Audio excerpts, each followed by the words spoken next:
Wala akong camera. There, meron na. Hello, bossing! How are you? Yes, sir. Uy, lakas ng ano natin echo. Bakit? Bakit wala akong echo? Naka-earphone ako eh. Hindi, mas malakas na yung boses mo. Para men tayo ngayong gabi. Hmm? Nandito ako sa Clark eh. Hindi kami nakauwi. Ganda ng headset natin. Ano yan? Cap pala. Cap lang pala yan eh. Pala ko kung ano. Anyway, kumusta muna tayo sa ating mga friends dyan na nandiyan? Sino ba sila? Sino ba nandito? Loriani, Marisol. How are you? Uy, ba't wala masyadong nagano ngayon? Ay, si Feisty, naku, ang aga-aga. Hindi ko nakikita yung chat kasi nasa cellphone ako. Nasa cellphone, kaya pala linaw ng dating ni Bossing. Kasi tayong hindi naka-cellphone, pangit. Magandang gabi from Bislig. Ito, Mangagoy, Bislig. Oh, yes. Kasama natin to last night. Nakatulog ba kayo last night? Abu Dhabi. Wow, Sasa. Hello, good evening. Kikita mo ba yun ito ni Ahmed? Ngayon, nakikita ko. Sige. Si Sas. Yan, sina Maureen. Si Sas, nakikita mo? Nasa front. Ay, scroll up. Ayun, okay. Hi Sas. And then, sino ba to? Sino to? Hindi. Bilis. Dami. Marami naman pala sila. Yeah, I know. Bigla sila nagsipasukan. So good evening. Okay. Why are we shifting to Aguinaldo? Gabi po.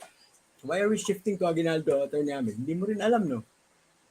Hindi ko rin alam kasi yung pinapabasa mo sa akin ay hindi ko mabasa dahil itong setup ko ay nakadikit sa dingding. Anyway, so ganito lang yun, no? Today, dumating yung US Secretary of State, tama? And maganda yung output. And okay, I know si Sas is there and abangan ko yung nito, yung statecraft.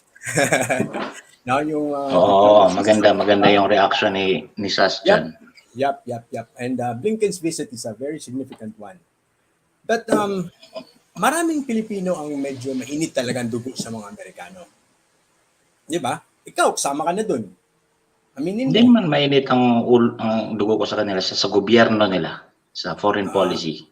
Okay, sa foreign policy. Yung iba dyan, talagang dalang-dala sila dun sa, yun, kinagisnan natin yun sa college, di ba yung ibagsak ang imperialismong Amerikano. Tama? Ikaw, kasama ka dun sa mga, kaya magkaibigan kayo niya, di ba? Kasama Sino kaibigan mo? Si Nato? Yan, yung best friend. Okay. Ang nakasama ko talaga sila Dennis Longid, yan. Sina Dennis Longid. Haranilla, Desiree. Okay, yan. So, tama si Ahmed. Saan ba siya tumama? Dun sa kay Nato? Friends talaga yan sila kay Nato. Ni Nato. Ito si Dennis Ronda, kasama pa nila yan. Kasama nila yan mag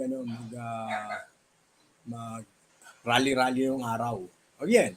So, okay, where do we trace our roots of this where else but during the American occupation, right? Di ba? Kasi before that, a lot of us never even know.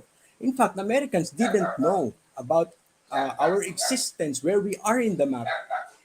But they know that there were very, very good materials coming from the Philippines that were sold in American markets, like the rope, yung hemp, sugar was being exported there. And alam mo ba yung karwahe? Yung carriage. Yung carriage. Yeah, the carriage. Kalesa na 4 yung gulong. One of the best daw at that time was coming from Manila, one of our top exports. Okay. And then, of course, furniture. So the US was already buying stuff from here, but the Americans didn't know where it was. Okay. Of course, wala pang TV nun. So you're limited to books, you're limited to graphics, maps, and stuff. Wait lang. Natawag lang ako ni Aaron. Saluhin mo muna ako saglit. Nag-waste yun si Columbus papunta doon sa Amerika. Teka, bati muna ako ng mga friends. Mga bata, ayun. Sorry, saglit lang to say hi. Saglit lang, Bad tinatawag lang ako signal ng dito baby sa girl PH. ko, ha? My baby girl, beautiful. Sige lang. CP, di ba si Claro M. Recto kasama nyo? Claro M. Recto. Si Invasion of PH. Copras, tama, Copras. We were already, yung ginagawang mantikilya. Margarine. Yan. Okay, yeah. And then there were some other agricultural products that we were exporting, and so that's the milieu. But the United States since then has already been a big partner, a trading partner of the Philippines, including Great Britain. And would you imagine that at the time our exports to Spain was not even that significant as compared to what we exported to the United States? Okay, so now let's begin with I just put up some slides, no. Wait lang ah. Okay, so mag-greet muna tayo sa mga sino ba to? Uy, ito. Medo. Greet mo muna. Maganda siya, maganda. Anyway, can you invite Sas? Sas, you can actually join us if you want. Or anyone. Ilagay mo yung link, yung invite. Yes. Wait, let me do that first. Sure. Anyone who likes to join us can actually join us here in this discussion. You don't have to stay the whole time, right? You can actually just make your comments or actually just say hi to everyone. Taka, paano ko ba yung gagawin para kayo? Nasa computer kasi ako. Merong invite dyan, may invite na button dyan. Are you on the computer? Yeah. May invite dyan sa baba. Ang alam ko, okay, there. Copy. Okay, here. I post it there. Okay, here. It's in the chat. Okay.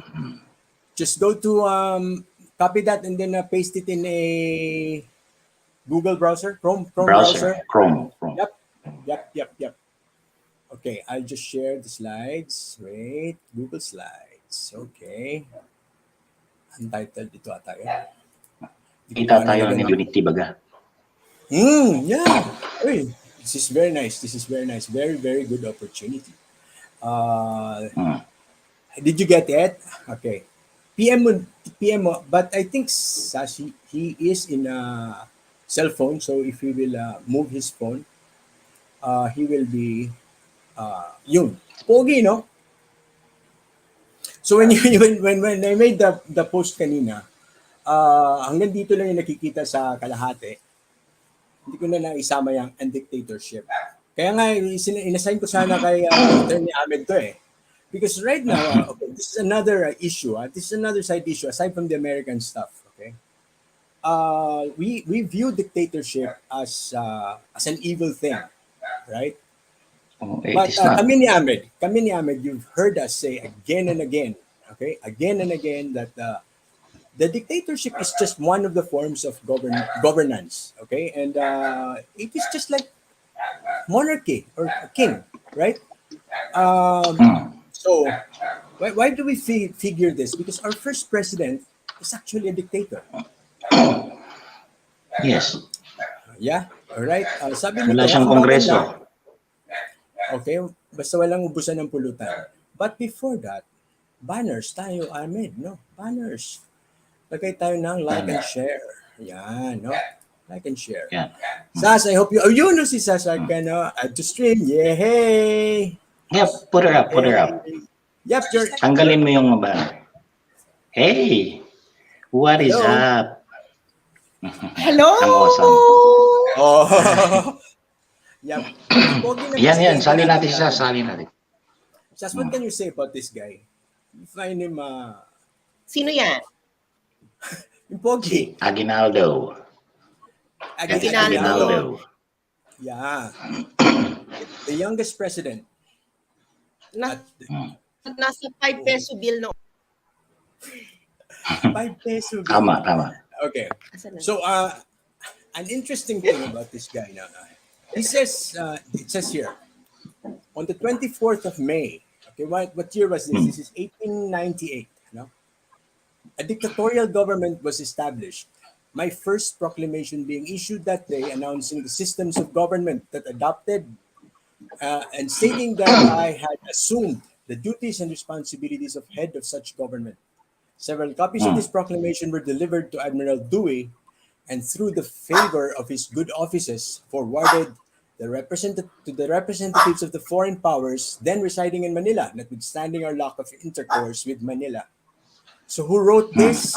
Okay, this comes from this book which he wrote himself. All right, and Hmm. the book is published where in Tarlac in Tarlac. September 1899, a year after. Wait lang ha, my dog Hmm. is calling me na naman. Ano ba itong mga aso ko? So, have you read this book, Sash? Ay hindi ko ata nakadaupang palad. Hindi ko rin alam yung libro na yan kasi mga pinablis kasi sa Tarlac yan eh. Medyo ayoko kasi yung mga tao dun sa Tarlac eh. Kagaya ni Kawang ko, mga Rino, ganyan. Hindi ko masyadong trip yung mga taong yan eh. Oy, may chismis dyan ha. You know the chismis there, di ba? You know the chismis there? You know the chismis Yung kay Luna, yes, si Luna, and then yun daw yung funds ng yung Katipunan lupa. was yung funds ng Katipunan were carried away by love. By love. Okay, so this book actually bago ko lang din to nakita siya, no? Siguro mga last 8 years ago. Pero in college I didn't know that this ever existed, that Ginaldo wrote something and he says here the true version of the Philippine Revolution. Now, whether this is really true, okay, it's part of propaganda. So let's take it at that. All right. This Memoir. was his propaganda. Memoir. Yeah, but this Based is on his memory. Yeah. correct. Yes. Correct. And meron tong mga edited parts. Let's assume that he's writing for his own benefit, okay? But he was still writing while they were revolting and they were able to print this. Okay? Yes. So, backgrounder, no? So, Aguinaldo left the Philippines before this, 1897, because they sold themselves out to the Spaniards, apparently. Di ba? Yun yung issue no? For the price of $800,000, Mexican dollars, they sold themselves. Okay? And they agreed not to continue with the revolution Revolt. against Spain. And this was the Biak na Bato Treaty. JP, Which, anong yes. anong year yan? 1897. 97. Because, 1897 yan. because their first Nagsimula- armed conflict. Nagsimula yung 1896. 1896 yung Cry of Balintawak. Yes. In UP, banda, no? Diyan sa may Sora. Okay? Okay, now, so he was in Singapore when things were also developing there in Cuba, with the Americans interfering with the freedom fighters there. No? So he was in Singapore when this Consul Pratt sought him out. And this Consul Pratt, apparently, or based on his account, was promising him that just like they're going to free Cuba, they're going to free the Philippines. And they wanted him to lead the forces here in the Philippines. Okay, so he was convinced. That was sometime in April, and in a matter of days, he went to Hong Kong, supposedly to meet with Dewey. But when he arrived there, Dewey already left for Manila. And then he bought some mga armas, bala, no? May listahan pa dyan sa libro niya. We don't have to go into those details, no? So Guns. okay, he bought guns but he didn't know how to bring it back to the Philippines. Supposedly doon nanggaling yung pera. Now, okay. So this part of his account, that part of his account on the Biak na Bato, no? Ang weird talaga because it's so scant, and then parang nilagay lang siya dyan to justify where he got the money. Right now, they attacked Manila Bay on May 1, and you know the story. All Spanish ships were sunk, and none of Dewey's boats were even destroyed at all. Mm. So let's begin here. Okay, no. Aguinaldo pala arrived Manila in May 9 na. May 19th. Ay ano, JP lagyan lang Yeah. natin ng ng larger geopolitical context yung Yes. nangyayari Good, yan. good, good. Yan ang Diba? gusto ko sa'yo. Yan. Balik tayo JP dun sa antecedents. Sa wakas. Ang Yan. Balik tayo dito. Yan. para sa makita ng mga nakikinig. Baka akala naman nakikinig, yung mga Amerikano lang na parang nakaupo lang at feeling nila is, anong mga bansang ililiberate natin? Hindi ganun yun. No. Hindi ganun nun. Kasi nung panahon na yan, ang United States noon, meron silang tinatawag na Monroe Doctrine. Yung Monroe Doctrine, gusto nila na ma-dominate ang Western Hemisphere. Well, the Americas, no? The Americas, nung panahon na yon, ang kalaban nila noon ay ang malakas pa, medyo pa dwindle na ang Imperio Hispania. Ganyan.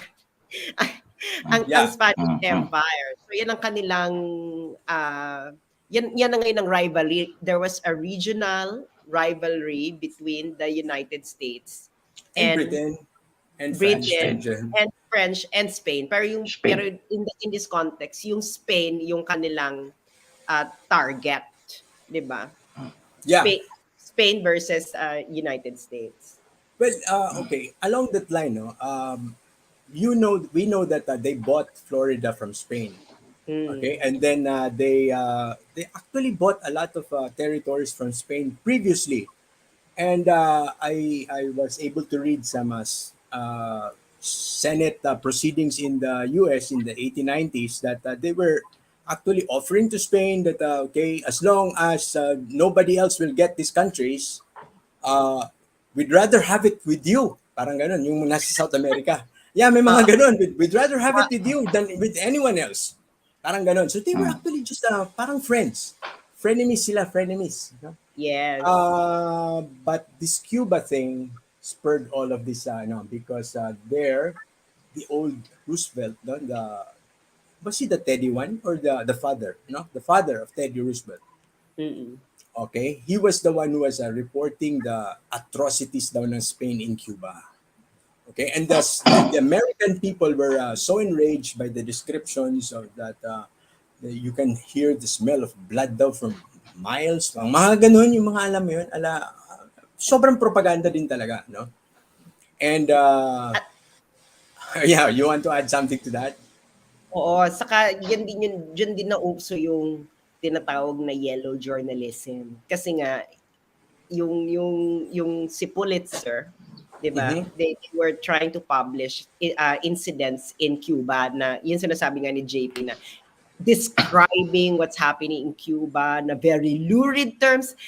Basically, kung ano yung mababasa nyo ngayon sa mga American newspapers or mapapanood nyo sa American media when they report atrocities happening in a country na in other countries na parang drumming up American intervention. Yun. And okay, aside from the Americans, there was also at the time what they call the Black Legend. Okay? Now, Black Legend is the same as Black propaganda, but as we know, as we have always been discussing here with Ahmed, no, the word propaganda didn't exist until 1902 or 1910 or something like that. Until it was Vladimir Lenin who used it. Kaya nga, di ba, questionable yan. How could Rizal even invent the term when the term didn't exist? Di ba? So, the old term was Black Legend, and that Black Legend was propagated not only by the Americans, but it started actually from the French and the British, who were angry with Spain since the 1700s because Spain, because of her domination in South America, they got so much gold and actually destroyed the economy in Europe because they flooded the economy in Europe with too much gold. And that's where the Black Legend comes into play.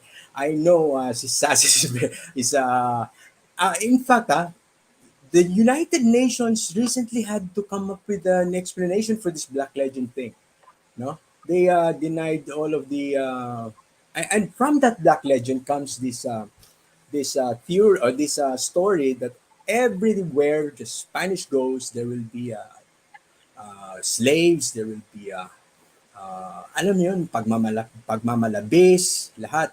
Because they wanted to demonize the entire Spanish. Looting, di ba? Yun. And I just want to say hi and good evening to Mommy, Dali. Good evening. All right. Ayun, so tama na ba yung antecedents natin? I think nagigets yun na yung picture, no? Na at the time, si Spain was already waning. Lumpo na talaga. Lumpong-lumpo. But natitira na lang sa kanya was just Cuba, Puerto Rico, and the Philippines. Yun na lang yung kanyang external colonies. The entire South Gusto ko yung America. pagkakabanggit niya. Hmm? Gusto ko yung pagkakabanggit ni JP ng Puerto Rico kasi it's very historically accurate. It's really Puerto Rico before. yeah, because if you read kasi from those times, it's really described as Puerto Rico. Okay? Puerto Rico. Now, and the Philippines, okay? The Philippines, sige, alam ni Sas to, the Philippines was not just our islands. It goes all the way down to the Carolines, down to Cuba. Down to Guam. Down to Guam. Ang tawag doon in English is the Spanish East Indies. So malaki siya, group of islands ang tawag Spanish East Indies. So walang Pilipinas as in independent na Pilipinas. Itong atin. Nun, parte siya ng Spanish East Indies. Yes. Yeah, but the map that we see now of the Philippines, that was not the map that the Spaniards used to refer to as Las Islas or El Archipelago de Filipinas. Okay? The Philippine Archipelago. JP, pwede natin yung mapa ng Spanish East Indies. Pwede ba ako I think, I don't know if you can add. Wait. If you can wait, I'll just look for it, no? Or if you can Spanish try, East try. Indies. Do you see any share? May nakikita ka ba share na sa baba mo na button? Meron na nakikita siya. Yan, you can share. Okay. Yan, so yep. All right. So in here, we tayo na magandang mapa para makita nila kung gaano. Wait, nagkakaputol-putol si Sas. I just go back to this now. Sige lang. Yeah. Maganda. Yes, please. So, it says here that on the 24th of May, he established a dictatorial government. Okay, we know that the anniversary of our Philippine Republic was June 12. All right? And we know that the pagwagayway ng flag was done in Kawit. Okay, so the nice thing about this book of his is he makes here some admissions or some anecdotes that may not be known to many of us. Tama ba? Tama ba ako na ang alam natin, June 12, nabuo yung Republika ng Pilipinas and June 12, unang nailabas yung watawat ng Pilipinas. Am I correct? That is our common knowledge or am I the only one who thinks that way? Sino ba to? Si Ozam. Si Ozam na sa baba. PJ wants to, okay, PJ, you want to join? Who is this PJ? PJ is here. You are in the stream. Anyway, I don't see you here. Malakas siguro yung camera, PJ. Alright, so it says here, 24th of May, that I assume as a dictator of this country. So when did he become a president? Yan ang magandang tanong. Okay, he arrived May 12, May 19. May 19, kararating niya lang, galing Hong Kong, dun sa antecedents natin. So how did he become a president? Ay, sandali lang. JP, bago mo sagutin yung cliffhanger question mo, isi-share ko na yung mapa para makita nila go. Para makita ng mga tao yung context ko. Yeah. Go. Para makita natin. Maganda yan. Magkaroon tayo ng picture. Kasi maganda na makita ng mga tao na iba yung Pilipinas, yung Las Islas Pilipinas na pinag-uusapan natin sa ngayon. Diba? Asan na ba yun? It's a different, ano. So you click share first, no? And then when it's in Oo. this share, lalabas siya dito sa baba natin, and I can click it so that it will go up. So you Ito ba yung select it upload first. sa computer? No, meron siyang share. And then after share, you will see there either it's a slide, a video, or the share screen. You choose share screen. I-open mo siya in another window or in another browser. Okay? And then you choose that browser. Kasi naka-computer ka naman, so madali mo lang siyang hanapin. Mahirap talaga siya pag naka-cellphone. Okay, so, Yan o, ang dami mong greeters. sa Hi, share. Sas! Okay, share. Window. Ay. Yun. Sandali. Hindi. So sabi ni English dominates I think- America, but they're not Americans. That was long before, okay? America used to be the not the whole United States of America, okay? Just that part near New York, and then there's a river there that divides it, and then yun lang yung English part dyan. And then the rest they bought later. They bought Louisiana, they bought and then they invaded California, and then now you have the gold rush, and then they moved down to Texas. Ganun yung America was not born whole. All right, it started as a small part of that big mass that you see right now. Ayan. Nakita mo na siya? Ina-upload ko na siya. Ito, Ito ina-upload si na. All right. Si PJ. Ina-upload na siya. So, Oops, where's PJ? bakit siya? Okay, Bakit siya there. pala? Anyway. Can we Sandali twist lang, that? ha? Yeah, you have to Sandali. twist that. Alam ko na kung ano nangyari. Wait lang po. Asa na si Ahmed pala? Bakit tayo iniwan ni Ahmed? Nandiyan dyan lang. Actually, just para siguro ko magre-reconnect. Two Nag-lag. users are in the streaming audio only. Okay. Okay. Ito, He's in the audio lang. Ito, in-upload ko na yung bago. Alright. Yan, there. Ayan. Yan, okay. Let me put it up at the stream. There you go. There. Yun. So you see here, can you see the map already? Yan. Yan, okay. So the Philippines, this is what we know as the Philippines. But below, I think pinutol to, no? It's lower pa no? Geographically, this is supposed to be so much lower. Na para siyang minove lang siyang paganyan. Alright. Now, it included all of those places. Hindi ko siya mabasa. Can it be read?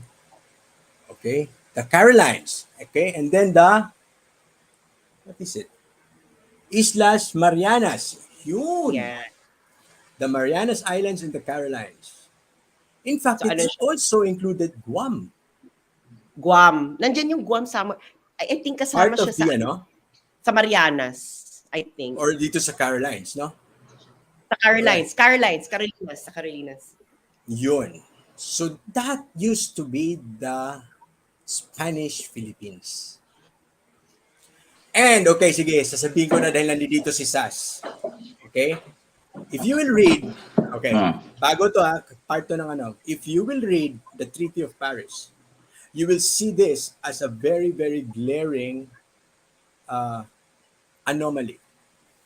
Article 1, Article 2, Cuba and Puerto Rico. Walang boundaries. And then when you go to Article 3, why are there points? Anong klaseng titulo to? Philippines. Pagdating sa Pilipinas, nilagyan mo ng guhit. Bounded on the east, bounded on the west. Didn't you see that? And then below that, I will say, and then, okay, may mga nagtatanong sa akin, ano ba yung tinatanong ko dun sa kay ito, alam ni Sasto si si Jorge. Ano ba yung sinulat ko kay Jorge na sinasabi kong tinatanong ko? Sinulat ko is, what was the $20 million for? Would you have any records in your embassy that will show what the $20 million for? Because it did not say it was for the purchase of the Philippines. It just said that the United States will pay Spain $20 million. That's it. Why? What for? It doesn't say. I know. What was it for? Oh, Ako I know. for the silence? Kasi ano yan, nabasa ko yung, nabasa ko kasi yung Travaux Yung, Préparatoires. Oh, okay, the preparatory papers. Okay, yeah. All right. Kwento-kwento. ng What was it? What negotiation was it? Yan. ng Treaty of They were, Spain, 'di ba? Yung oh, Travaux Préparatoires ng negotiation ng Treaty of Spain. Kasi 'di good. ba, before the Treaty of Spain, there was the Washington Accord. Protocol. Mm. Yun yung preparation for the Treaty of Spain. Ngayon, dun sa Washington Protocol, ang hiningi lang, ang napagkasunduan lang nun, i-give up ng Spain mga ports. Manila Bay, ports, as in ports. Access lang talaga gusto nila, no? They just Yes. wanted access, yeah. Yes. Ngayon, yung mga Amerikano, nag-survey sila sa Pilipinas. And Yeah, then yung because- sinabi sa kanina ni JP comes into picture na nakita nila, ay, ang dami pala dito. Resources, minerals, tapos lahat. Kaya nung nag-negotiation na ng Treaty of Spain, nung may nagbigay yung dumating na dun sa issue nung mga i-give up ng Spain dito sa Philippines. Gulat yung mga Spanish negotiators kasi bigla na silang nagbigay ng coordinates. Yung sinasabi ni JP. So ngayon, yung mga Amerikano, para makonbinsi ang Spain, ang Spain, parang inano nila, okay. Kasi naghalit talaga yung mga negotiators, JP. Sabi, Nagalit to, yung Spain. Galit ang Spain. I can see it from the document. Yes, galit talaga. Sabi nila na, ano to? Wala namang ganitong coordinates. Article 1, wala. Article 2, wala. And in fact, wala talaga silang exact coordinates ng tinatawag nating Pilipinas ngayon. So nagulat sila, saan to nanggaling itong coordinates na to? Tapos, sabi nila, ang pinagkasunduan lang natin ito, yung pinagkasundaan sa Washington Protocol. Ngayon, the US negotiators, nakita nila na ang Spain may utang. May utang sa Cuba. Di ba may utang? May magbabayad sila ng utang kasi kasi yung basta ang may utang sila ang Spain. Ngayon ang sabi ng mga negotiator, okay, para ma-accept niyo to, bibigyan namin kayo ng 20 million US dollars at bibigyan namin kayo ng unlimited access sa ports ng Pilipinas kasi nga the Philippines was important for the trade with China. Yun ang natatakot na mawala rin yung Spain. So yun yung dalawang condition, hindi lang yung Yeah. So, it was bribe actually. It was bribe Yes. money. It was bribe money. It was so obvious. I've seen so many contracts, and when you put something like that in a contract, halatang halata, it's a bribe money. There is no consideration for it. There's nothing kapalit. Walang kapalit. So if you're saying that you've seen that this is about Cuba, then it is already very wrong to say that we were sold for $20 million. No, we were not bought for $20 million and we were not sold for $20 million. We were acquired by war. By war. Saka by force Yes. kasi yung parang yung Spain gusto pa nilang ilaban na parang ang choice nila, itutuloy ba natin tong negotiation or we will continue the war kasi malaking mas mawawala sa kanila kasi ang unang usapan port. Tapos biglang, bakit yung buong Islas Pilipinas na yung gusto ninyo? And not only that, wala ng pera walang kinalaman. At saka walang kinalaman ang Pilipinas dun sa una nilang gulo in Cuba.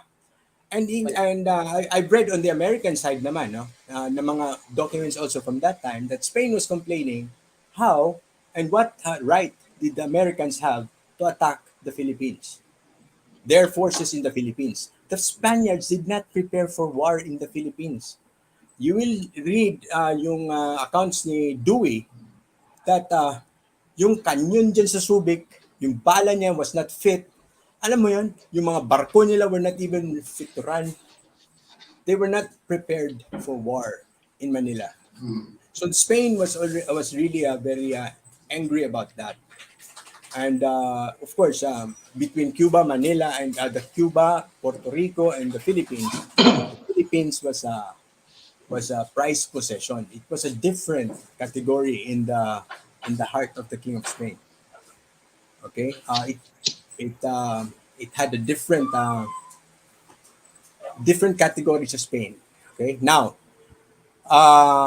let's so now you now see that okay, merong questionable diyan sa Treaty of Paris, may questionable diyan sa pagpasok ng mga Amerikano dito sa Pilipinas, or no, not pagpasok, pag-alis sa pag-alis sa kanilang paglisan. But okay, now I just want to focus on this one because here Aguinaldo admits so casually that he actually just proclaimed himself as the dictator of this republic. And look, if being a dictator was bad, why would you even write it like this? On the 24th of May, a dictatorial government was established. And in this book, he will always refer to his government or his government house as the dictatorial government's house. Okay? Dictatorial government. Attorney Ahmed, how bad is dictatorship ba talaga? What is the Ang history? dictatorship kasi, sige, lagay natin sa konteksto yung ating negative acceptation of the word dictatorship. Kasi ang dictatorship is it's a de facto thing. It's an entity that is a product of events. Hindi yan siya ideology. Dictatorship is not an ideology. It is not a form of government. It is a fact. Parang yung EDSA revolution. After EDSA revolution, the effect of the revolution, of the events that transpired, entailed that there is one leader, okay, to rule everything else in the meantime. And that is why it is a de facto dictatorship of Cory Aquino. Okay, so it is an effect of events. It is the result of events rather than a planned arrangement that somebody achieves or wants to achieve or strives for. Si Aguinaldo, similarly, was in the same situation at the time. Na ayan, I have people, I have guns, I have stuff like that, and I have the sufficient knowledge about democracy that we are going to copy, and we have a constitution, the Malolos Constitution. So wala pa silang constitution at this time. Hindi nga. He has the idea. They have actually. Yeah. They have, but it's called the Constitution of Biak na Bato. Yes, in the decalogues, for example, of Mabini, and yung mga writings ni na Bonifacio. So there was a form of government in their heads, that they are aspiring for. Yeah. So in order to achieve that kind of thing, somebody has to bring us to that place where we can start implementing democracy. So yun. Dictatorship is a de facto thing that is a result of events as they transpired. Hindi yan siya pinaplano. Yeah. And becoming a dictator in a state of war is the most common thing. It's normal. It's normal. And not only that, the feature will be executive and legislative functions are in the same person. Into the same person. Yun. Okay? So it's a political setup. Kumbaga, it's a political setup na accepted in almost all yun. Nagwawagay-wagay ng both si Sas. Okay? Si Sas. Dictatorship. Yeah, okay. It's not it is a setup, but it's not a planned setup. It is a result of events. So lahat ng halimbawa after a revolution, every revolution goes through a dictatorship because you cannot have many leaders or a representative system in a war. Yeah, and in a martial law, it's a dictatorship, right? Ganun din. Yeah, like in the case of Arthur MacArthur. He was running a dictatorship right after this war or during this war with the Philippines. Which where we will stop actually. No, maiksi lang tong panahon na to eh. All right, no. So okay.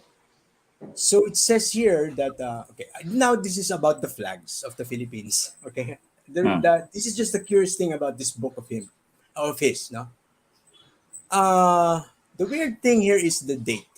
Okay, he said that he arrived on the 19th of May, but it says here that in the 8th of May, 1898, just when we were distributing arms to the revolutionaries in Kawit, they allegedly met a column of Spanish naval infantry. Okay, and then they vanquished them in a day. All right? Pero ang curious dito sabi dito the battle raged from 10 a.m. to 3 p.m. and the Spaniards ran out of ammunition and surrendered to the Filipino revolutionaries in Cavite. Wait. In commemoration of this glorious achievement, I hoisted our national flag on May 8th. Presence. Or maybe May maybe it's not really May 8. Okay. Or maka May 28 yan. Kasi 24 siya nag-establish ng government, di ba? And then ang sumunod is 31st eh. So maybe this is a typo. Okay. Baka Baka typo yan. graphical error. Yes, it must be a typo. Typo yan. Because ang antecedent naman nito, si Dewey naman yung nagkarga ng mga armas na binili ni Aguinaldo sa Hong Kong nang wala siyang makitang barko na magdadala pabalik ng Pilipinas. So kararating lang ng barko on that day. So nagtayo siya ng gobyerno, malamang 28 yan. And this is the Battle of Binakayan, I think. I think this is the Battle of Binakayan. Alright? So before June 12, andyan na pala yung flag natin. Winamagayway na.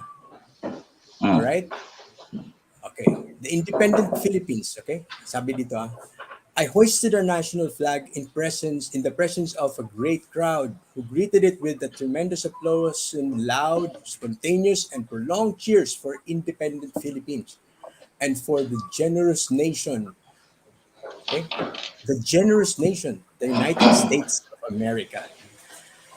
So, at this point, okay, it is very obvious na the Filipinos welcomed the American blockade. Blockade na siya by this time, no? Kasi May 1, nilubog nila lahat ng yung armada ng Espanyol dito.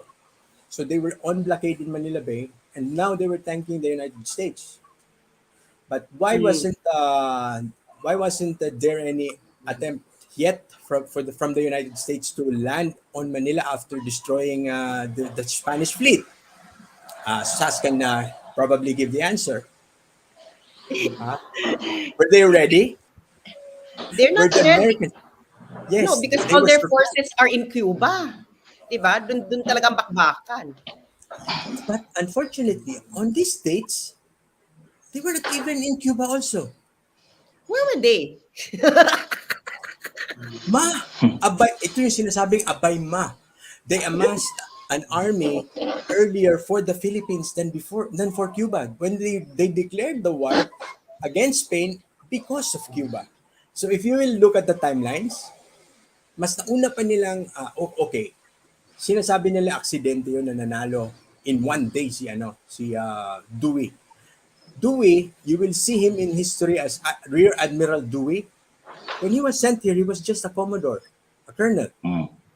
So if they really planned this Battle of Manila Bay to be a swift victory, they would have sent someone higher or a bigger force. Tama? So Dewey was just here. Actually, may nabasa akong isang niyan. Ang objective lang ni Dewey was to block all of those Spanish ships here in Manila to prevent them from going to reinforce the Cuban fleets. So, ang layo Yes, kaya nga. So, Dewey was supposed to,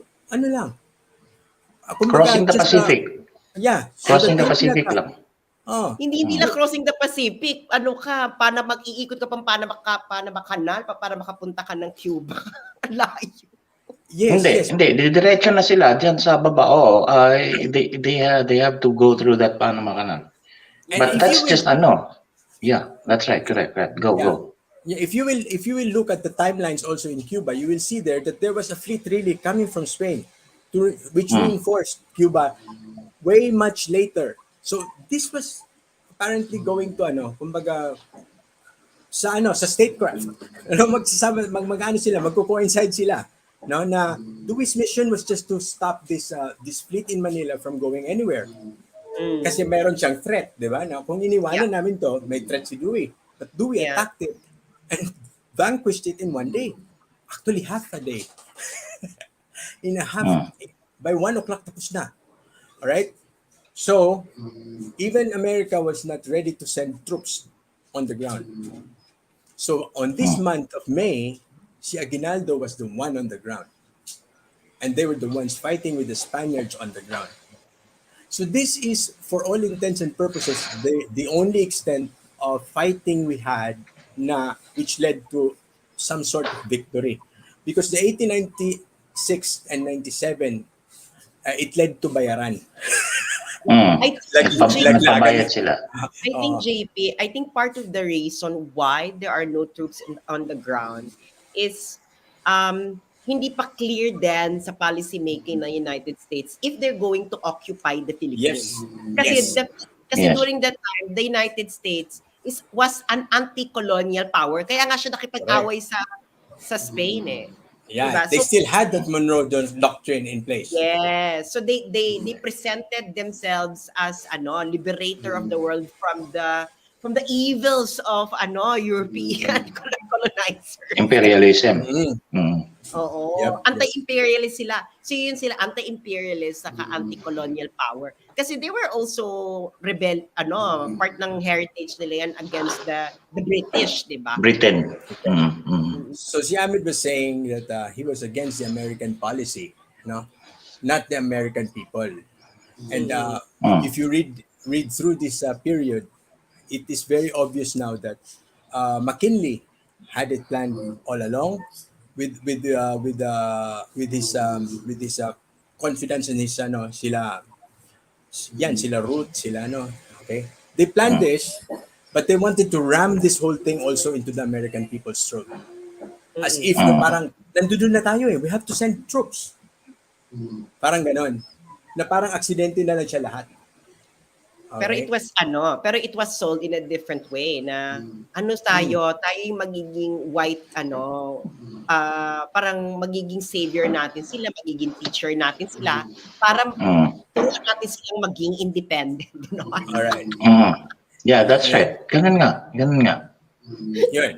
Okay, so there was another one. Sabi pa niya, no? Scarcely had another hour elapsed before another flag was seen flying over the steeple of a church in Bacoor. Okay, Bacoor Church. Bacoor, Cavite. Ano ba church ng Bacoor? Meron ba? Ang maganda. Aglipay. Aglipay yan sila eh. There's no big one, okay? Which is also in full view of vessels in the harbor.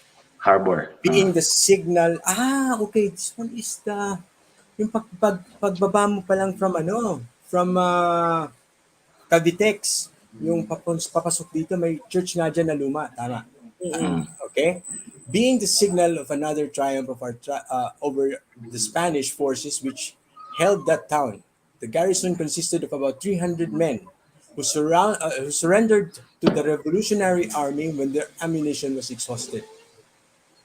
And so the revolution progressed, triumph following triumph in quick succession, evidencing the power, resolution, and ability of the inhabitants of the Philippines to rid themselves of any foreign yoke and exist as an independent state, as I affirmed to Admiral Dewey, and in respect of which he and several American commanders and officers warmly congratulated me, especially mentioning what did he say here? Mentioning the undeniable triumphs of the Philippine Army as demonstrated and proved by the great number of prisoners we brought into Cavite from all parts of Luzon. Okay? So he's telling us here about the events in the month of May. Events that were centrally kumbaga written around the flag. Okay? In conformity with my orders issued in the 1st of September, I don't know what 1st of September is talking about, honestly, all Philippine vessels hoisted the national flag, the Marines of the Filipino flotilla being the first to execute that order. Our little flotilla consisted of some 8 Spanish steam launches and 5 vessels of greater dimensions at the Alenyo, Balayan, Taal, Bulacan, and Purisima Concepcion. Now, I just want to highlight this part of what he says about our flag. Sabi ni Aguinaldo, what a beautiful, inspiring, joyous sight that flag was fluttering in the breeze from the topmasts of our vessels, side by side, as it were, with the ensigns of other great nations, among whose mighty warships our little cruisers passed to and fro, dipping their colors the ensign of liberty and independence. With what reverence and adoration it was viewed as it suddenly rose in its stately loneliness, crowning our victories, and as it were, smiling approvingly upon the undisciplined Philippine army in the moment of its triumphs over the regular forces of the Spanish government. Ang ganda ha? Ang galing ng pagkasulat ni Aguinaldo naman dito. Kaya nga sabi ko di ba? Presidente natin to noon. Okay? Dramatic. Diktador pa. One's heart swells and throbs again with the emotions of extreme delight. The soul is filled with pride and the goal of patriotism seems well nigh reached in the midst of such a magnificent spectacle. Ganda ha? Pero why was it that we know of that battle in Manila Bay as the mock battle of Manila Bay? Why was it labeled like that? I do not know. Why was it mock? Really. The mock battle probably was the battle in Intramuros, but not the Manila Bay. Because what does it mean when we say mock battle? Parang murmuro, di ba? Murmuro. Isas makakasagot. Murmuro. Sa tingin ko kasi, kaya siguro and di ko sigurado kung kailan nagsimula yung tinawag na mock battle yan eh. Pero sa tingin ko kasi, dahil ang Spain, which was being attacked by the Katipuneros of Aguinaldo's troops, isipin mo, di ba, sila yung mga bossing ng mga Pilipino for 300 years. And suddenly, mukhang mauolats na sila dahil nakuha yung Cavite, nakuha yung dyan sa Manila. So, parang at saka, di ba, nag-usap naman talaga yung Spain at saka US. Di ba? And it seems before, why not? Not before this. Yung yung Ahmed, nakaano ako sa'yo, ako feeling ko it was just hijacked by the Americans yung success ng Philippine Revolutionaries. Yes.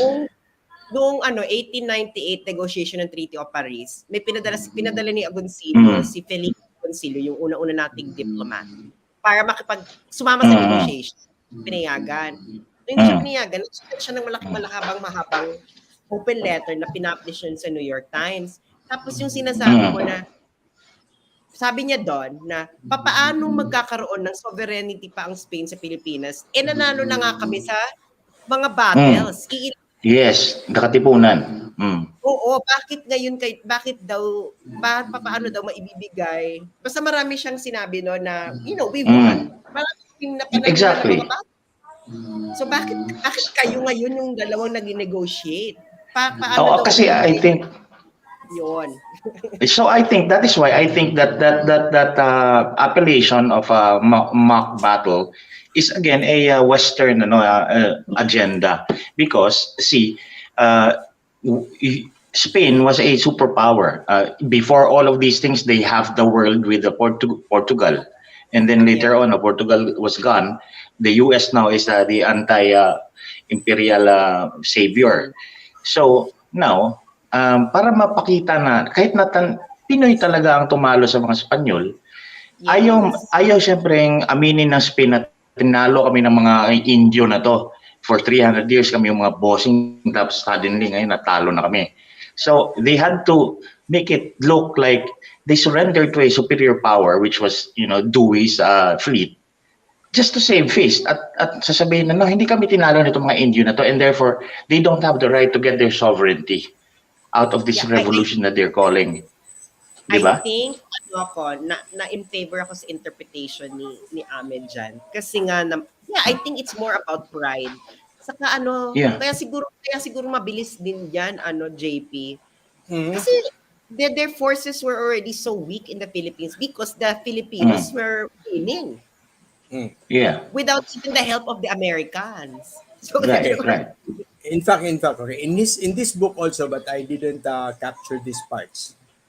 He says that there was a Spanish commission that was sent to him. Okay? Ang sabi ni Aguinaldo, this was sometime before the arrival of General Merritt. Okay? At this juncture, the admiral, he means Dewey, suddenly changed the topic of conversation and asked, why don't the people in Manila rise against the Spaniards? Okay? I-twist ko lang ha. Why, against the Spaniards? Okay? As their countrymen in the provinces have done. Is it true that they accept autonomy offered by General Agustin with a representative assembly?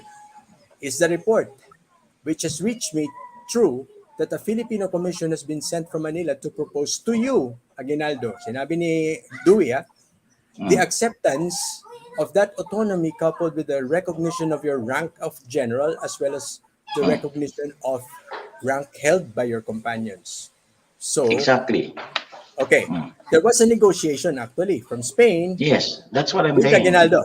Okay, and this is what Aguinaldo says about that incident.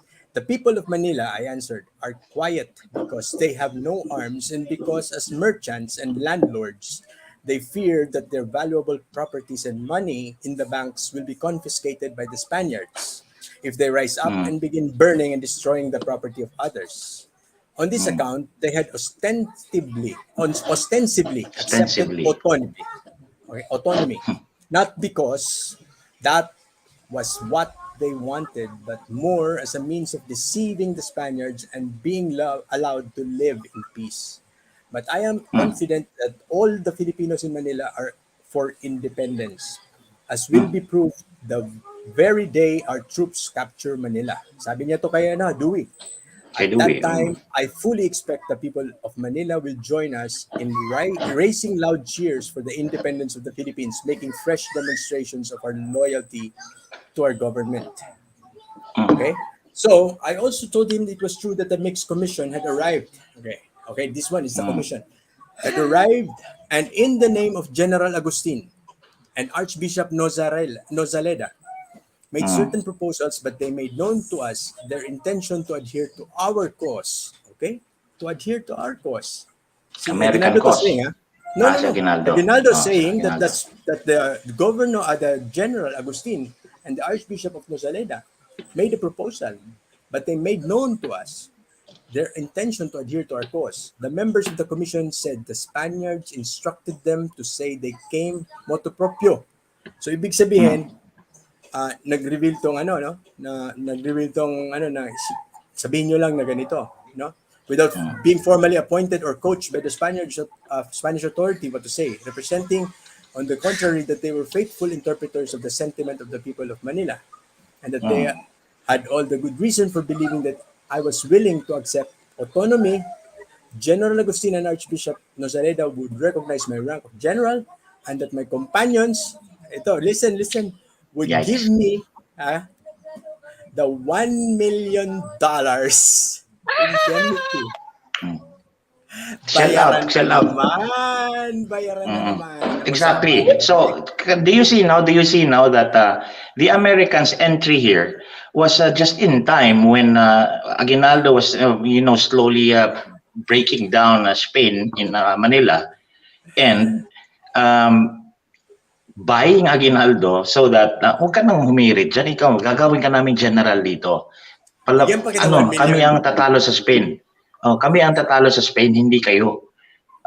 Because here it is, suddenly, the Americans, from the anti-imperial stance that they had before they saw the Philippines, now suddenly became the conqueror of the Philippines. For the very first Correct. time, they became a conqueror. Yun. Can I share the yung letter of protest Sure. ni Please, paano? please. Agoncillo? Yung ganun pa Okay. rin kanina. Ganun pa Ganun rin. pa rin kanina, and then I will put it up. Original pa to. Original yan. Kanino? Kay Share. Aguinaldo? Oh, There were two what letters file of is that, protest. Sas? What file is that? Is that a PDF? PDF. You have to Okay. convert. Meron dyan, upload. Ay, yung from the computer. Share ka dyan, tapos Hindi pwede ang sa PDF. baba may from Pictures lang. computer. Pwede yung Ayan. PDF sa from computer. Na-try mo na. Sandali. Tinan ko Ah. kung nahanap ko yung ito, ayan. Otherwise, open it in a browser. Yan. Alright. Sige, share mo, Jips. Pero paano kaya natin makikita ng may enlarge kaya yan? I don't know. Mas maganda siguro you open the PDF in a browser and then share the browser window Kasi pwede mo siyang mas malaki. i-enlarge eh. para pwede nating i-enlarge. Browser. I-zoom. ipasok Open it mo in a rin browser. sa- Sige. So share screen. Open it in a browser and then share that screen, that browser screen para mas malaki. Share. Tanggalin mo muna yan, Japes. Ayan. Tanggalin mo muna yan. Yan. Sige, share mo, Japes, yung browser screen niya. Yun. Remove this part. You adjust it in your browser. You adjust it on your PC. You can remove this yung margin na yan, close it. Yung parang Meron pang close niyan eh. Kinochrome. Control scroll para lumaki yung yung page.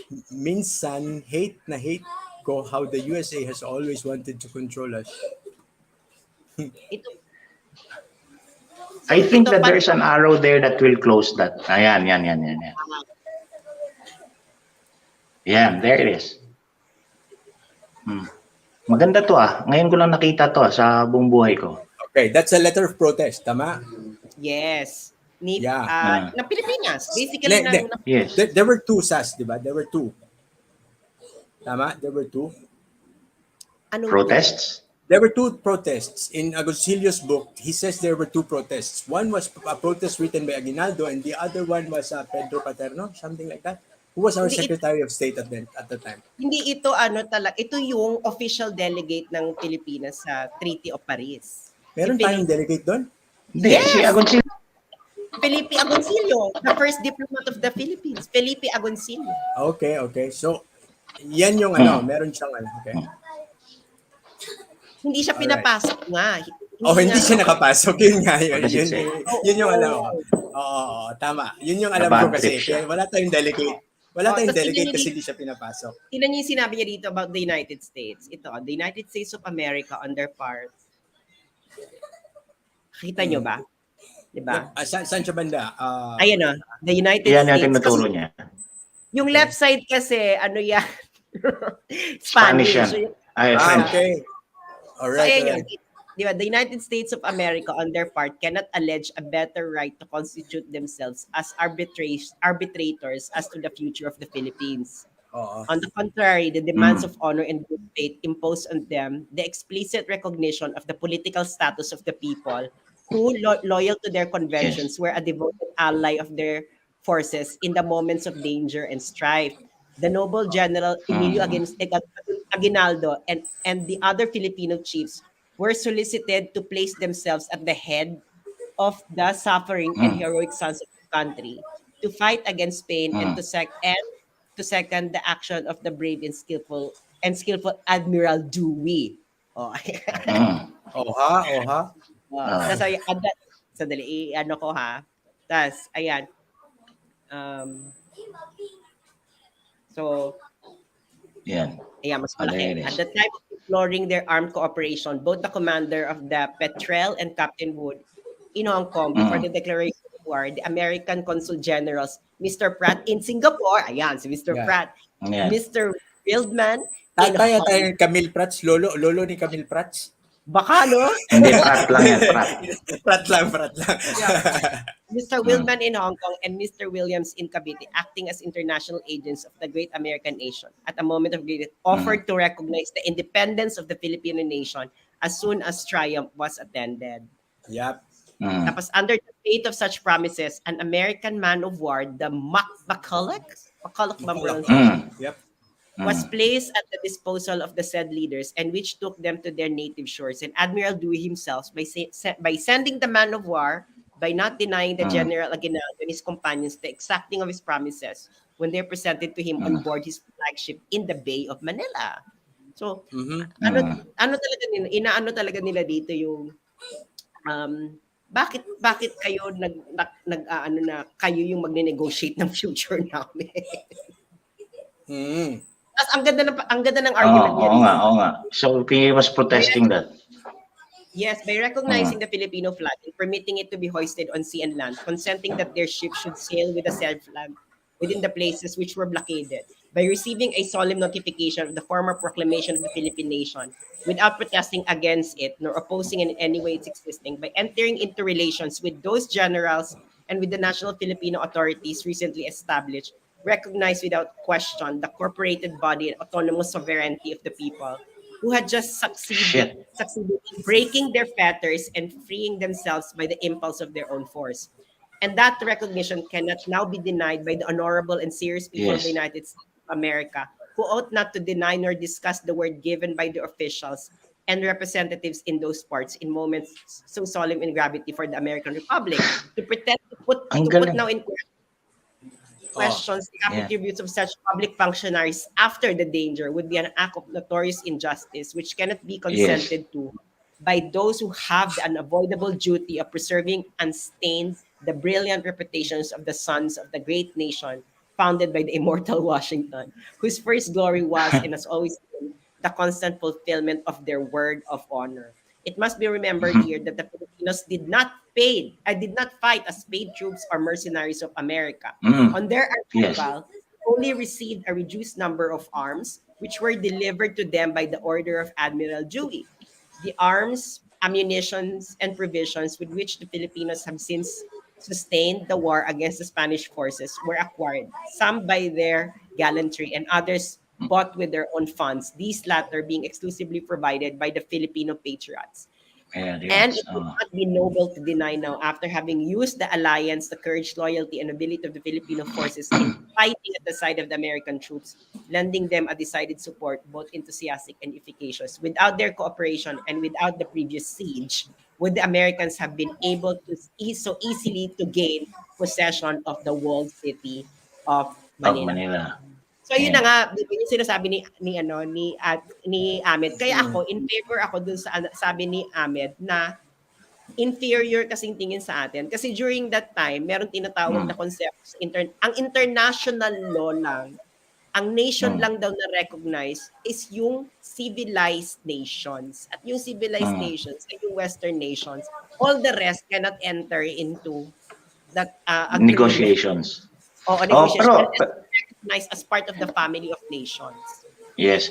Ang nakita ko na nagulat ako dito sa statement ni ito ni Agoncillo kasi it seems like he studied international law, public international law, because these are exactly what the jurists and say about how self-determination and sovereignty is born in a newfound state, an emergent state. Ganyan na ganyan eh. When you study internationally, you memorize what he said and you can answer your final exams. Ito yung maganda sinabi niya.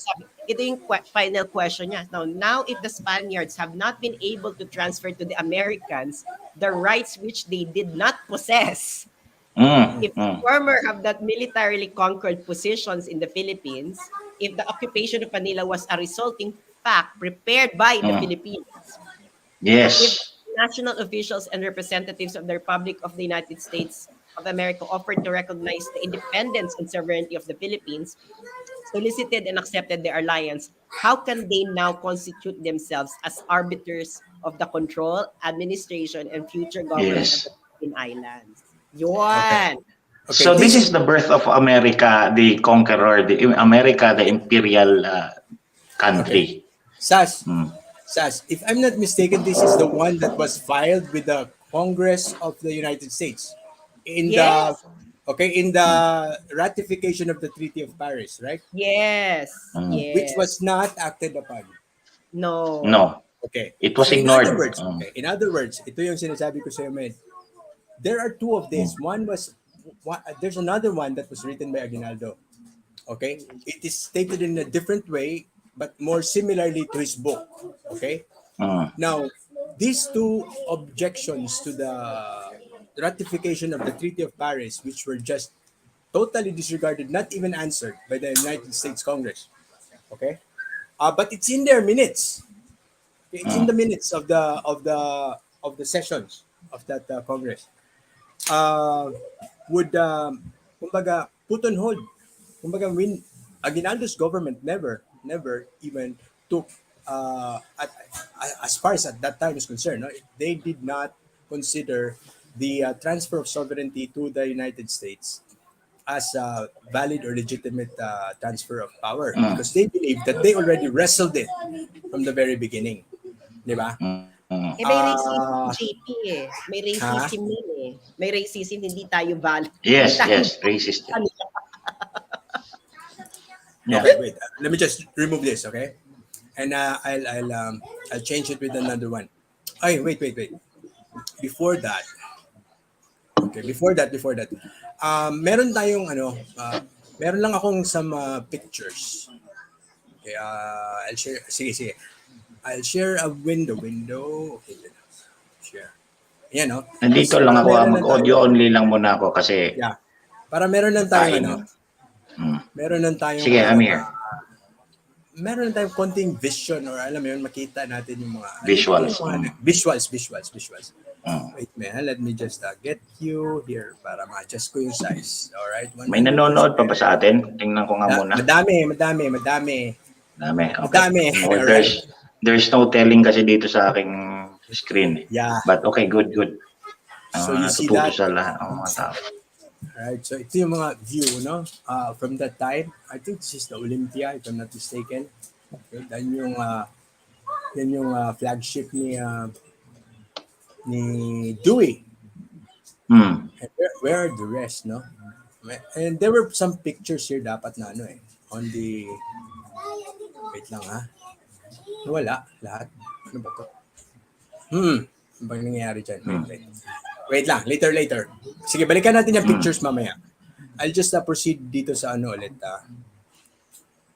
Just click. So, nandun na tayo sa 10, 10, 11. Okay. So, at the end of June 1, sabi ni Aguinaldo, who after complimenting me on the rapid triumphs of the Philippine Revolution, ito yung sinasabi ni Agoncillo, that they complimented us, they dealt with us as equals, told me that he had been asked by the German and French admirals why he allowed the Filipinos to display on their vessels the flag that was not recognized. Yes. Admiral Dewey said his reply to the French and German admirals was, with his knowledge and consent, the Filipinos used that flag. Okay? With his knowledge and consent, the Filipinos used that flag. So, tama to. Nagko-coincide to dun sa binasa ni Sas, no? Na even Dewey was asked by the French and the Germans, ba't niyo pinapayagan yung mga unggoy na yan? Di ba? Okay, it's quite small. Sas, yung mic mo, unmute yan. Yung mga Indio na yan. Indio. Yung mga Indio. Exactly. And Yeah. so It would have been so it would have been so embarrassing for Spain, the superpower, about 50 years before that, 20 years before that, it was still a superpower, and then they had a war in Cuba and stuff. So, and then suddenly matatalo sila nitong mga Indio na may itim na hindi nag-aral sila. So they had to cook up this theory that there was a mock battle na nag-mock battle tong Kano at saka Espanyol para mag-surrender ang Espanyol sa mga Kano, hindi sa mga Pilipino. Kasi they already lost to the Filipinos. So it's just a Yes. matter of, are we going to surrender to the Filipinos or Yes. to the America? Face saving yan. Face saving yung ano yung mock battle na phenomenon na yan. Now, so okay, so he said there no, that si Dewey daw said that he was of the opinion that in the view of the courage and steadfastness of purpose displayed in the war against the Spaniards, the Filipinos deserve the right to use their flag. I thereupon express to the Admiral my unbounded gratitude for such unequivocal protection, and on the returning to the shore, immediately ordered the Philippine flotilla to convey troops to other provinces of Luzon and to the southern islands to wage war against the Spaniards who garrisoned them. Okay, so now Aguinaldo is saying that they proceeded to recapture or to wrestle from Spain the other parts of the country. All right. Why are these things important? Attorney Ahmed, ito yung gusto kong ipa-point out sa iyo. Remember the time when Julius Caesar lost the eagle. Yes. Lost the eagle. And it was The eagle is such their a big symbol. thing. The eagle is their symbol. It seems like they lost their country when they lost the eagle, right? At this time, the flag was like that eagle. Yes. Okay? It is that significant. It's just like in Congress, when you don't have the mace, you don't have any Congress. Wala kayong You quorum, cannot start wala a kayong... session. Diba? In the Senate, when you don't have that, no, you don't have any session. And in church, when you don't have a cross, you cannot say a mass. Even in your house, kahit na pari ka, when you don't have a cross, you cannot start saying a mass. So there are symbolisms that represent a country, that reflect what a country is. Now, hindi na natin siya masyadong binibigyan ng halaga. Naiintindihan. But before, this was like Caesar's eagle. Taken for granted na natin ngayon yan eh, no? Yes, and the Yes. significance of all of this talk, di ba? Yun yung gusto ko ipunto. Kaya sabi ko, this is about the flag and the freedom that it represented, no? So, Aguinaldo wrote this just very small book, malamang kasi 50 plus pages lang to eh, no? In the middle of this war, and he focused so much on the way the flag was made and Dewey's acceptance of that flag. And in this documents also you will see those negotiations with Pratt, with Dewey. Okay, Dewey and Pratt. Okay, what happened to them after this? They didn't become the heroes that they were supposed to be. Na hero si Dewey eh. Heroes of the Mississippi and the Pacific ang tawag sa kanya. Si Dewey. But he was not that popular. Okay? At meron tayong boulevard na Dewey Boulevard. No, sa atin. Yes. But in America, okay, for their roles here, parang tinitingnan sila as the bunglers of this Macwar. Okay? Where's Sass? Nawala. Nawalan bigla. Hindi, nandiyan na audio lang siya. Audio only. Alright. So, Hindi, okay. Let me just talk about yung libro ni Aguinaldo. Okay, symbolism. Bakit? Kasi these are the hallmarks. These are the parang markers of self-determination and sovereignty. When you finally win a revolution, you have to do this thing: raise a flag, deal with other countries, and get their recognition of you. These are important to be narrated because these are the signs, okay, the signs of a self-determining people and an emergent sovereignty and territory. So, yung libro na yan ni Aguinaldo was written solely for that purpose, to show na during our revolution when we won over the Spaniards and the Americans were posturing to take over like that, like what Gloria did when we ousted Arab. These actions are what solidifies, okay, the birth of a state. of a sovereign state. So, kaya niya sinulat yung libro niya. 50 pages lang yan, pero importante lahat ang nandyan. Tama. I agree totally, no, na itong significance itong libro na to, it's quite amazing where no one talks about this. Again, Agoncillo in his book makes some reference about this writing by Aguinaldo only up to that part that it has some significance in the analysis of the Treaty of Biak na Bato. Would you believe that we do not have a copy of that treaty?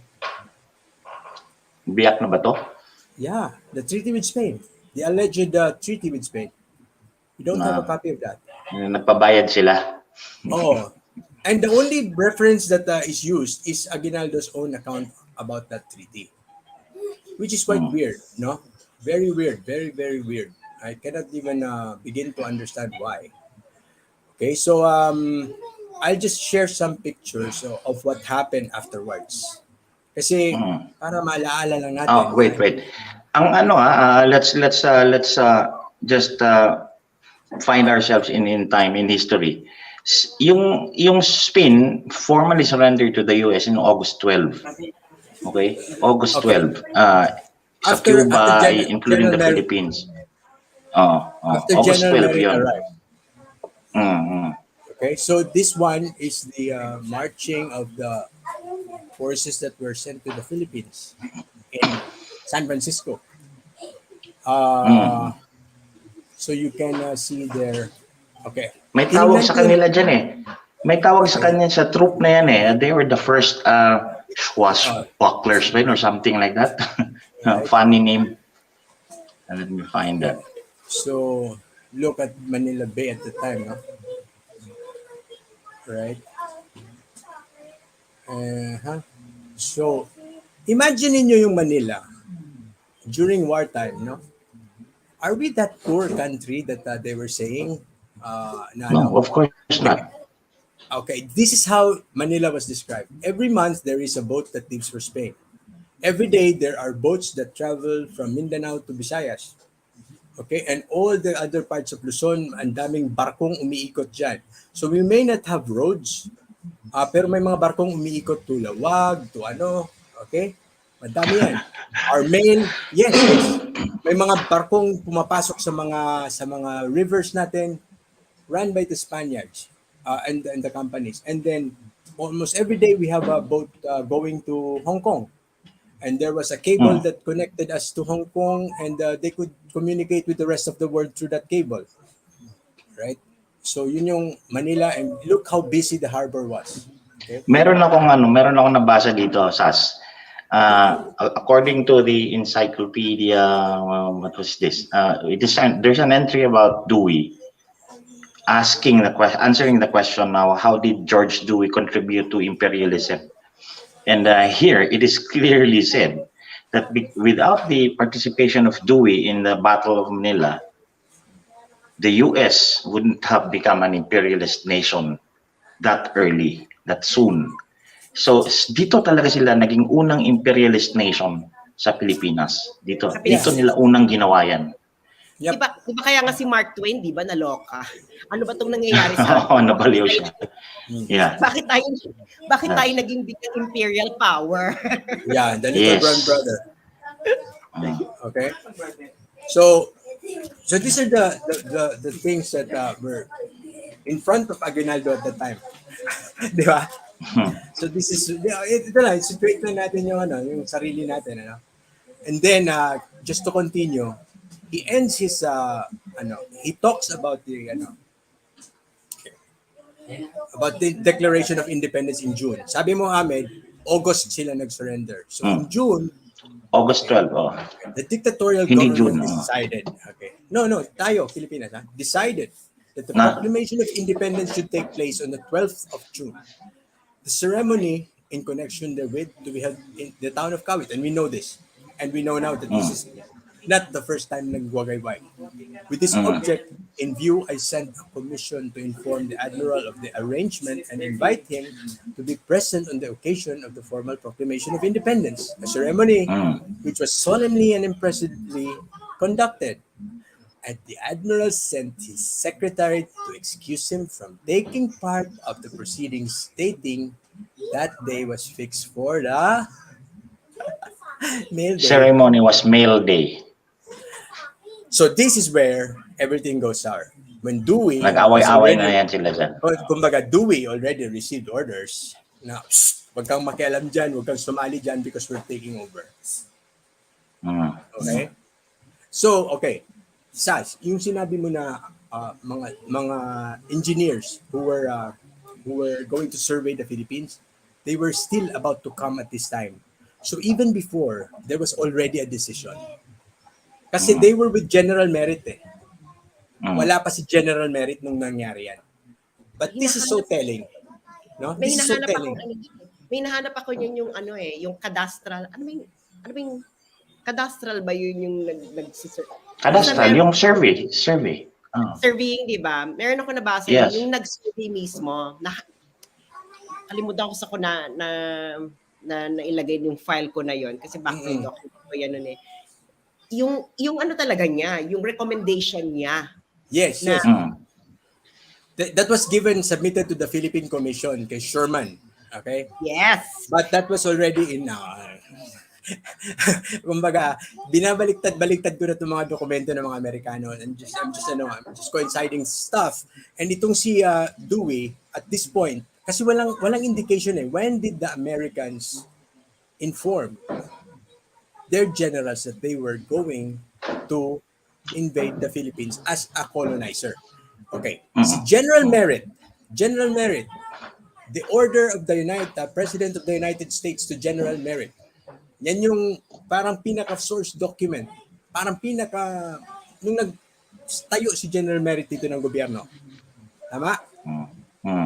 Yun yung pinaka-source sa Philippine law of American sovereignty being exercised in the Philippine Islands. Naka-enclose yun dyan sa letter na yan.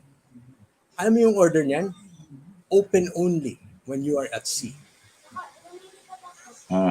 Kasi even, kumbaga, baka si Treason, President McKinley was afraid na kung binasa mo yun before you go to the you ride the boat, maybe you will back out.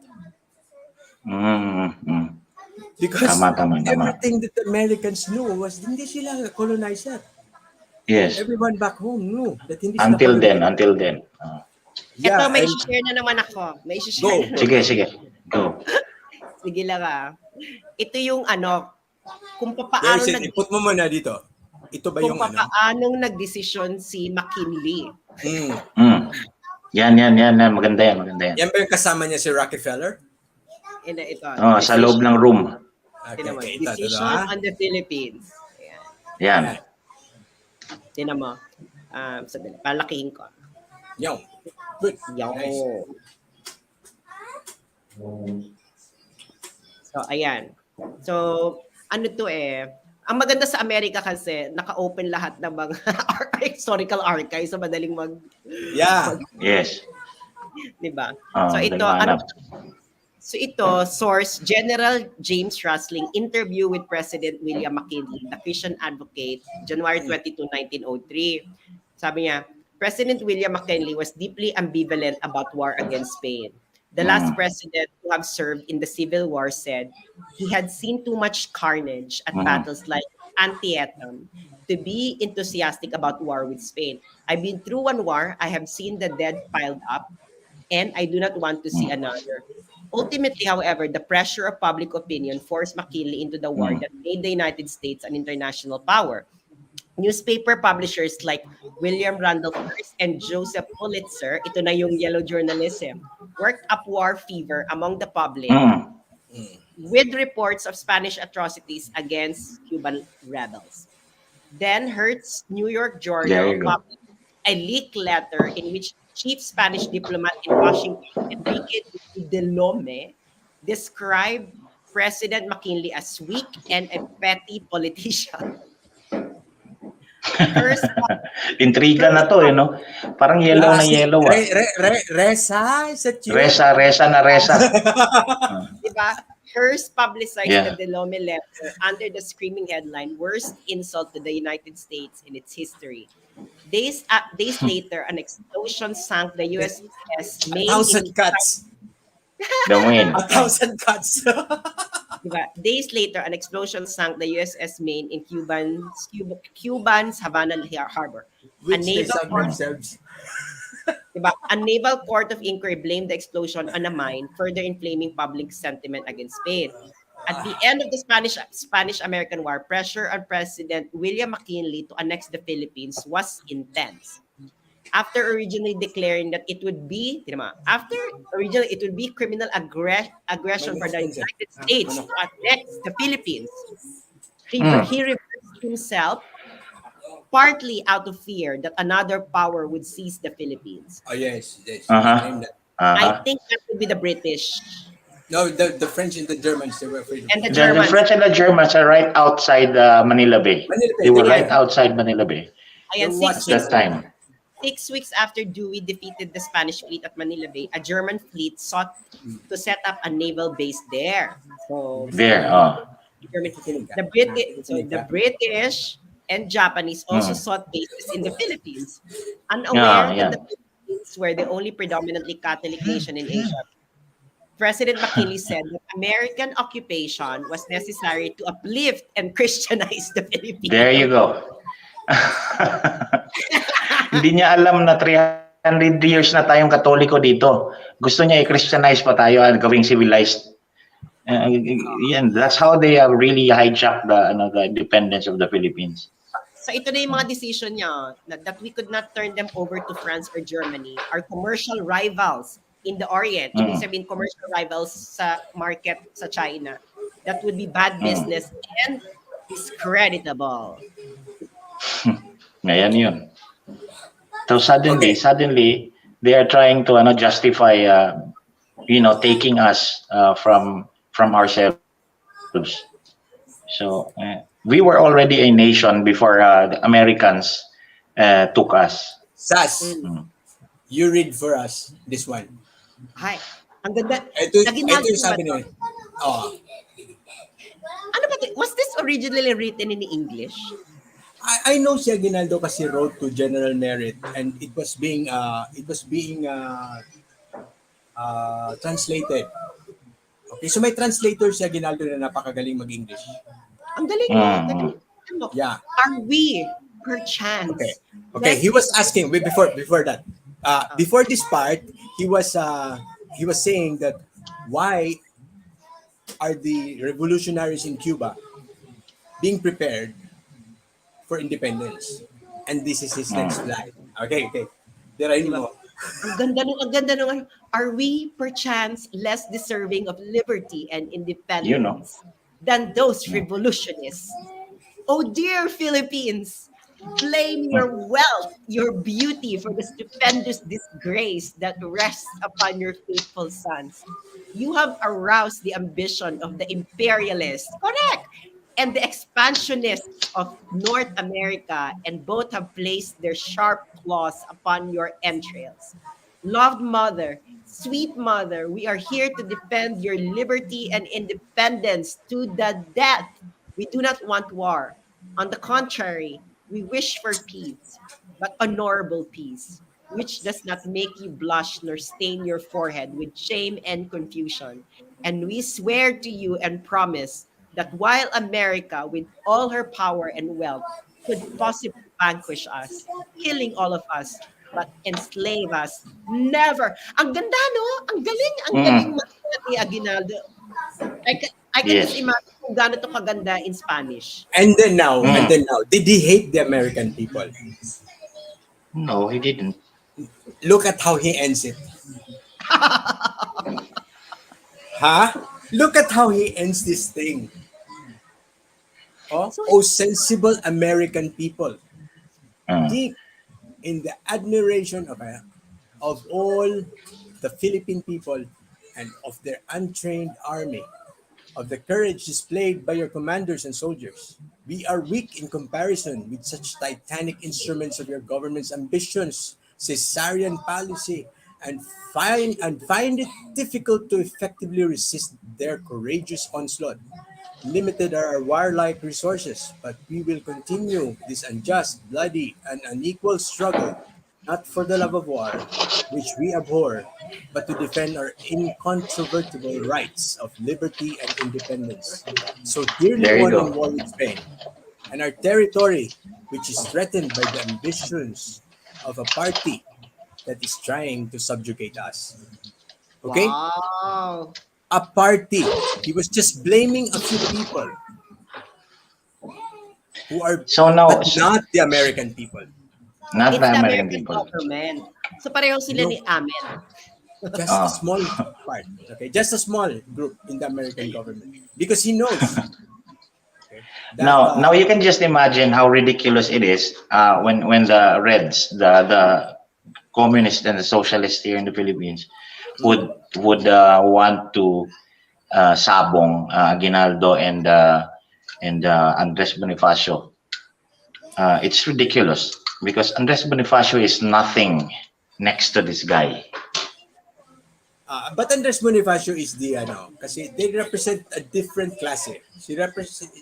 Bonifacio represented the peasant class. This is Yeah, the exactly.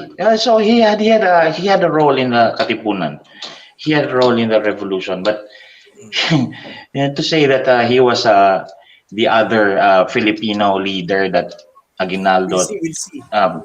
killed because he wanted to take power to himself. That's completely BS to me. Yeah.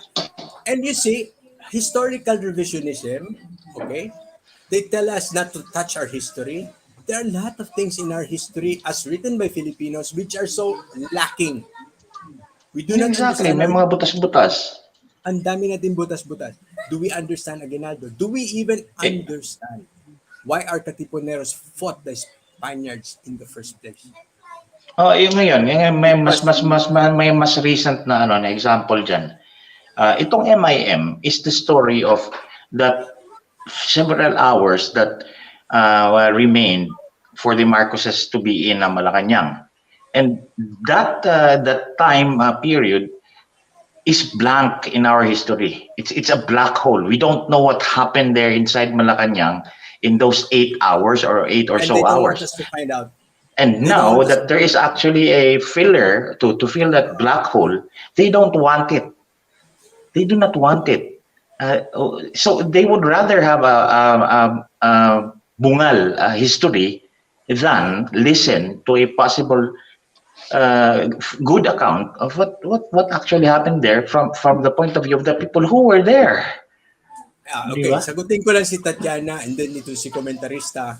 I want to make it clear, this is the first time I ever talked to SAS personally. Okay? Yes. So Yeah, if yeah, you that's see what. that we are agreeing on many things, we are exchanging notes na nagtutugma, that only means one thing. Hindi kami nag-uusap nito, not even for Bigla na lang never. to. This is the first time I talked to SAS ever. Ever. Okay?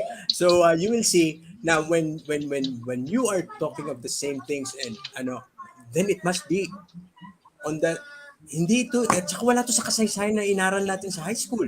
Wala Wala. nga, Di wala, ba? wala.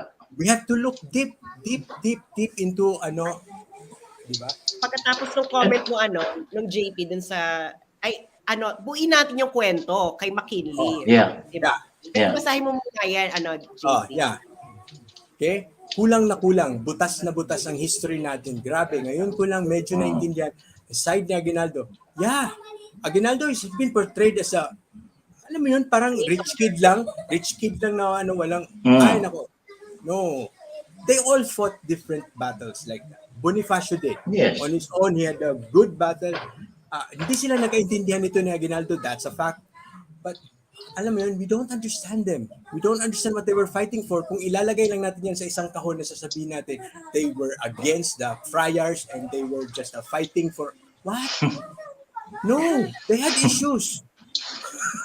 O, 'Di ito, ba? And hindi kumpletuhin hindi natin hindi ito. mo maintindihan. Yeah, go ahead, Sas, go ahead, Sas. Yeah.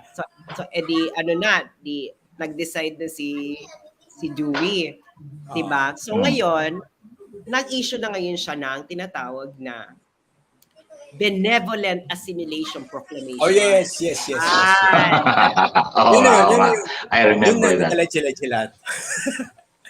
Okay? Ayan. Oo. Sandali paano ba 'to i-share That ulit? that we know from high school, si benevolent assimilation. Okay? Oh, I remember Yeah, that. alam mo, tinuturo yan. The benevolent assimilation Ano is ba the paano ba policy. i-share ko 'to? Filipino What is it? Is it a PDF? ito 'yan. Which one is Yeah. it? This James, one? put it up, Okay, there James. you go. Ayan na. There you go. Yeah. That's the proclamation itself. Mm-hmm. Mm. So, Ayan. ayan na. The destruction of the Spanish fleet in the harbor of Manila by the United States Naval Squadron, Ah. commanded by Rear Admiral Dewey, followed by the reduction of the city and the surrender of the Spanish forces, practically effected the conquest of the Philippine Islands There you and, go. There you go. Suddenly. and the suspension of the Spanish sovereignty therein with the signature of the Treaty of, of Peace between the United States and Spain by their respective plenipotentiaries at Paris on the 10th instant. And as a result of the victories of American arms, the future control, disposition, and government of the Philippine Islands are ceded to the United States Hmm.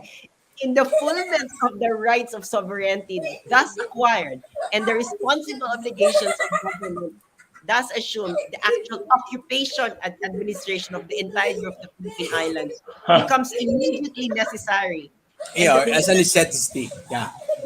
and the military Yeah. government heretofore maintained by the United States in the city, harbor, and Bay of Manila is to be extended with all possible dispatch to the whole of the ceded territory. The archipelago. Di ba remember? Pumayag sila na gamitin na Aguinaldo and his troops ang mga barko to go to the provinces. And when they won, eto na, nag-declare na si Loco na si America pala daw ang nanalo doon. Tapos ito yung pinamaganda. Ito na.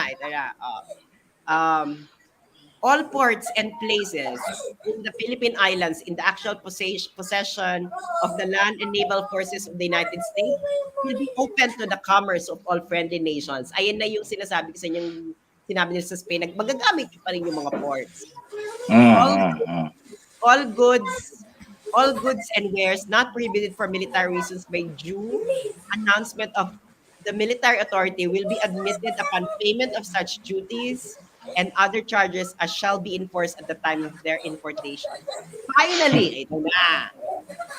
Finally, it should be the earnest wish and paramount aim of the military administration to win the confidence, respect, and affection of the inhabitants of the Philippines by assuring them in every possible way that full measure of individual rights and liberties, which is the heritage of free peoples, and by providing to them that the mission of the United States is one of, in all capital letters, benevolent assimilation, substituting one's way of justice and right for arbitrary rule. In the fulfillment of this high mission, supporting the temperate administration of affairs for the greatest good of the governed, there must be sedulously maintained the strong arm of authority to repress disturbance and to overcome all obstacles to the bestowal of the blessings of good and stable government upon the people of the Philippine Islands under the free flag of the United The States. United States. William Ayun. McKinley. Ayun. Yeah. Tips. Mm. Kanina you mentioned that McKinley, when he said this benevolent BS that he is talking about, you said that who is this rich guy? Who is this banker guy? David Rockefeller. Sino yun? David Rockefeller. Rockefeller. Rockefeller was there. And Yeah. Okay. Hello. look at the relation thing. We're talking about yung ports, 'di ba na wharfage and ano ba 'yun? Yung customs Taxation. duties and stuff. Taxes. 'Di ba? That could have been the input of Rockefeller there. 'Di ba? So much. As in, Tax. yun talaga ang concern. Okay? So that could have been that a is the Rockefeller. main and primary concern talaga yan. But so No? JP, yung to repress disturbance ba dito, kasama ba sila Aguinaldo sa disturbance dyan sa tingin Ah, Oh niyo? yes, yes, clearly, yes, yes. clearly, Okay, wait, but not yet, clearly. Okay, not yet because the start of the Philippine-American War was February 1899. 99. The next Okay, year. this one is 1898, December 1898. This was just after the A month before. okay, just after the Treaty of Paris. Okay, now in this book of Aguinaldo, which I didn't cut and paste already, kasi sabi ko hindi na tayo abot dito. But okay, since we're here, no, he will state here the events that started the war, and he will say that they were attacked first by the Americans. Okay, and he will say Doon sa tulay sa San Juan. yes, yes, yes. He will say here that they were attacked first by the Americans, and he will say that McKinley actually timed it in, at that period when the Treaty of Paris was about to be decided in the Senate, and he will come inside and then tell the senators that the Filipinos have attacked us. It was supposed to it forced the hand of the senators to ratify the treaty, do away with all of those protests by Aguinaldo and Goncillo. And Okay, Concilio. they all now coincide. Kasi Aguinaldo Yeah. says it in the book that they were attacked first by the Americans. That they were not even they were preparing for sabi niya Sabbath. It was there was a religious thing in February. I don't know what it was at the time. No. So Baka yun. ano, hindi ba yan ano, Fat Tuesday or parang ganyan?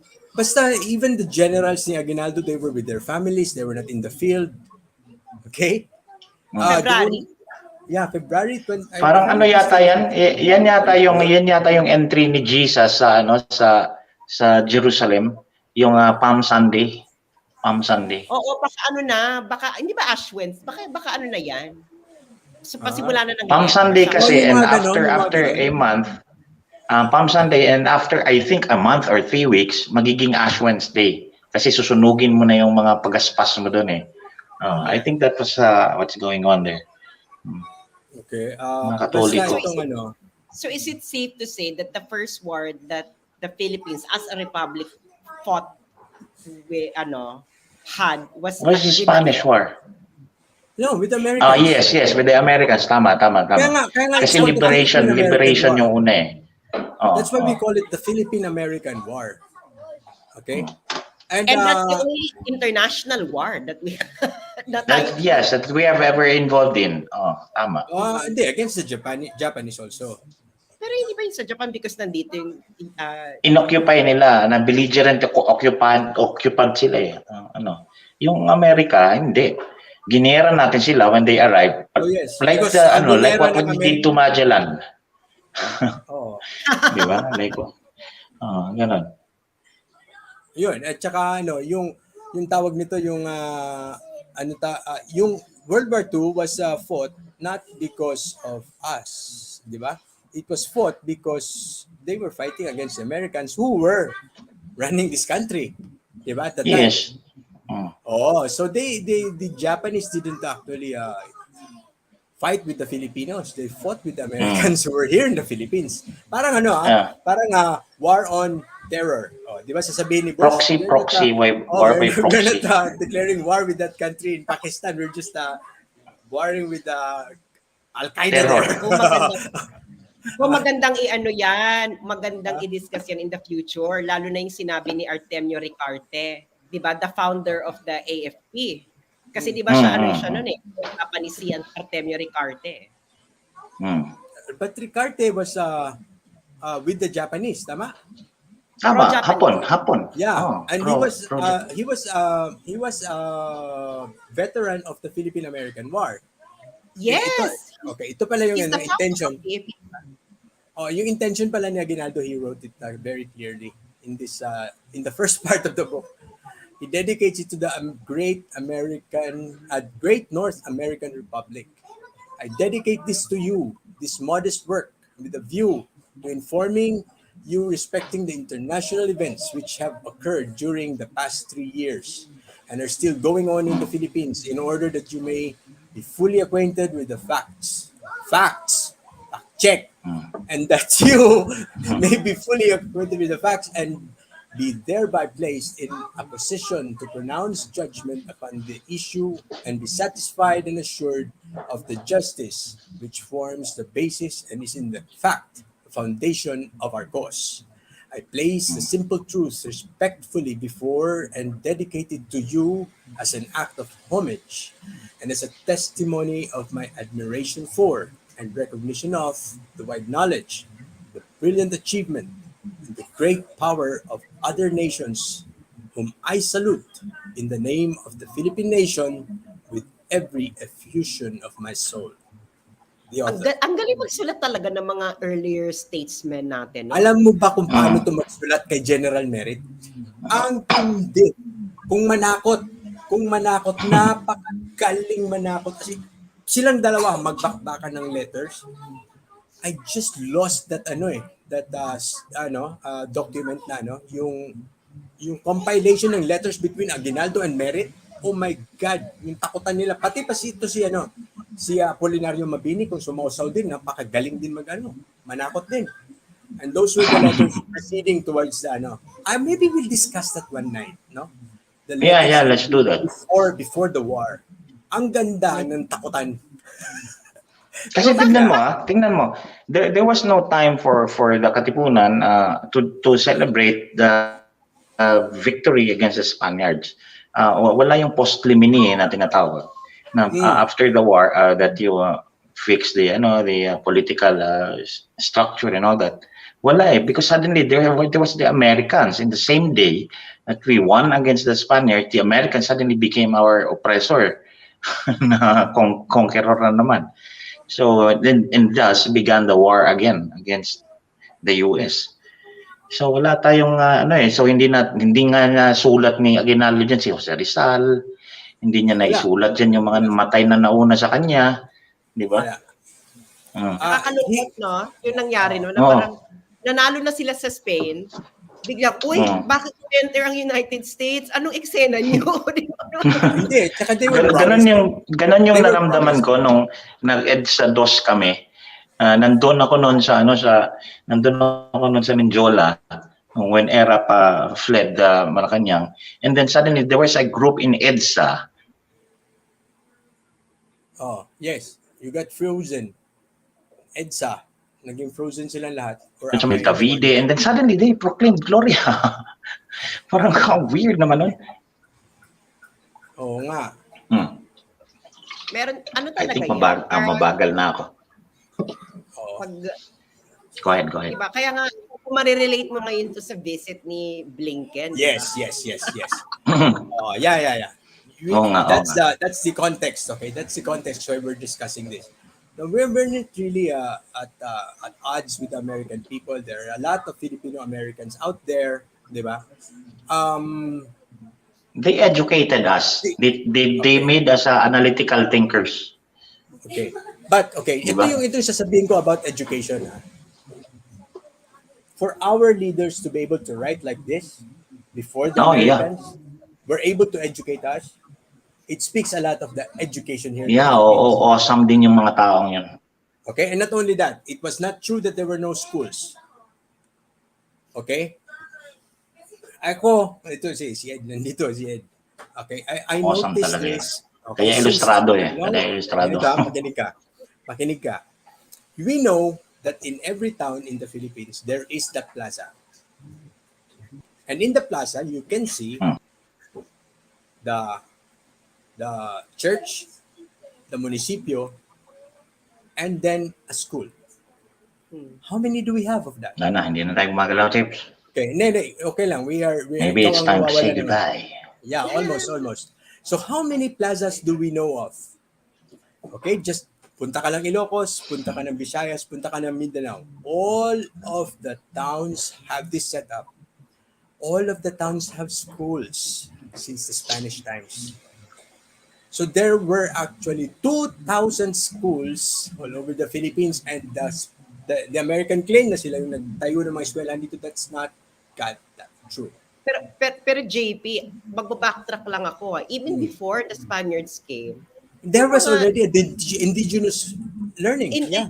hindi lang indigenous learning kasi yung pre-colonial Chinese. Philippines was a Chinese. multicultural society. Yes, You have yes. Yep, that's right. you have the Japanese, the Chinese, the Correct. Malays, the Indians. Correct. There were even Persians here. So Yes. para makapag-survive ka noon sa pre-colonial Philippines, mag-thrive, you have to be multilingual. Kaya And I not all, think there was education here. There's no question about that. Pero yung formal education and the Western kind of education, the Spaniards already the Spaniards introduced it. introduced it to us. Look at this writing. Look at that the level of med, di ba? Intellect. Oh, intellect. This kind of writing will talbog. Siguro mga kalahati ng abogado ng Pilipinas dito. Ay, wala. Olats Ngayon, lang. Ngayon. Olats. Ngayon. Kalahati Wala. ng abogado ng Pilipinas talbog sa panunulat na ganyan. And that Kabog was yan. 1899. Hindi, can you imagine na this was 1899 and Yeah. the English is plain and Mm. simple and And clear. the logic is very sharp. Yun yung ano dyan. Pati si Ahmed, on the legal aspect, yung binasa mo, di ba? Yung binasa mo, ito, International law. Mabini, they were all brilliant people. Okay? So, I think with our brilliant audience also, it's already 12:30. Alam na muna tayo. Sa ulitin, Sas. But, okay, so Sige po. we will just give some time. Meron pa naman tayong 2 minuto. So, sino mga ano dyan? Discovery Suites, naghihintay sila Gloria doon. Okay, now, let's, okay, sabi nito, let the kids, students listen to you. But okay, I'll just make it clear, some historians will be angry. Hindi. Alam mo, ito yung masasabi ko dyan, JP, naano ko dito sa historians ng Pilipinas, napaka-fragile ng ego. Alam mo yun? Oo nga. Seryoso ba tong mga to? Na parang, tingnan mo yung mga historians sa West, they are very humble. Pag pinuna mo sila, hindi yan mag-up in arms defending history. Magsasabi pa nga yan, parang tama nga, oo nga, na parang nga tayo marites. They will even absorb all this criticism and incorporate it into na parang, yeah, this is really part of the discipline of history. Hindi yung para kayong mga bata na inagawan ng lollipop na nagtatantrums. Yep. And there's a trend in European history, diba, where they are really looking for the newest versions or newest discoveries to keep it updated. What group is that? There's a group there ng mga historians, yung naka-pangalan siya under German name, and they have this awards. Germ. Yeah. Pero ano yan, na nagugulat lang talaga ako sa kanila. I think kasi for the longest time na the historians, the luminaries, the established historians thought of themselves as gods. Alam mo yon na parang sila yung the protector of truth. Na kung ano yung sinulat namin, this is the truth. At pag ikaw umiksena dito, ano ka, blasphemy ka. Parang they have become like the Catholic Church of history. Alam mo yun? Parang Correct. Alam mo, may theory ako dyan na alam mo itong mga communicators in general, including the media, itong mga the likes of Maria Ressa, who think that they're supposed to be the gatekeepers of information, na sila lang ang maglalagay ng laman sa utak natin. Okay? That includes all the teachers, authors, books, historians who think that way. Not all of them, okay? Hindi natin generalize. But there are many of them who really think that there should be no other source but me and my colleagues and no one else. gatekeeping yan eh. Gatekeeping yan eh. Yan. gatekeeping, di ba? Ba, nagkaroon na ng persona itong isang character sa Made in Malacanang. Alam mo ang kasi ang dami kong actually historiography subjects noon sa Netherlands na you don't just read history but you study how history is written and yung basis talaga kung paano nagsusulat ng history. Saka ang history nun, comparative history. Ang history namin nun, comparative history na hindi Same hindi version, same event, two accounts. different Dif- different historical writings. So Yes. kaya ang essay namin noon, yung comparative history paper na iko-compare and contrast mo yung mga arguments nila, yung mga sources used, bakit naging ganyan yung conclusion ng historian na to, Correct. ganyan. So magkakaroon ka ngayon ng malawak na pag-intindi hindi ng history at kung paano ito ini-interpret ng mga tao. Agree 100%. Kasi okay, I have different kinds of UP professors ng history, no? Some of them really do not want you to write any answer other than what they taught in class. Yes. While Yes. others would not even teach you anything but want you to interpret the events based on several sources. No, there are different ways of doing this, and I've seen all kinds at least in my undergraduate years. No, so I know that magkaiba yan sila ng pananaw sa mundo. But they all belong into the Philippine History Department or in the History Department. But they are different schools of thought. Kung ano yung tamang paraan. Pero syempre, 'di ba, yan kailangan mo ng exposure, kailangan mo ng Yes. kasi these are researchers, guys, they need funding. So the more exposure that they get, the more notoriety or fame that they get, the higher the profile that they will have, and the better chances of winning research Yes. funding. Correct. And mahal yan, per page yan. Per page ang bayad. Mahal ang historical page. research. Mahal ang Yes. historical research na funding. Oo. Yun, hindi lang historians yan ha. This is not applied to historians only, but include there your teachers, even the public school teachers. They're like priests and inquisitors.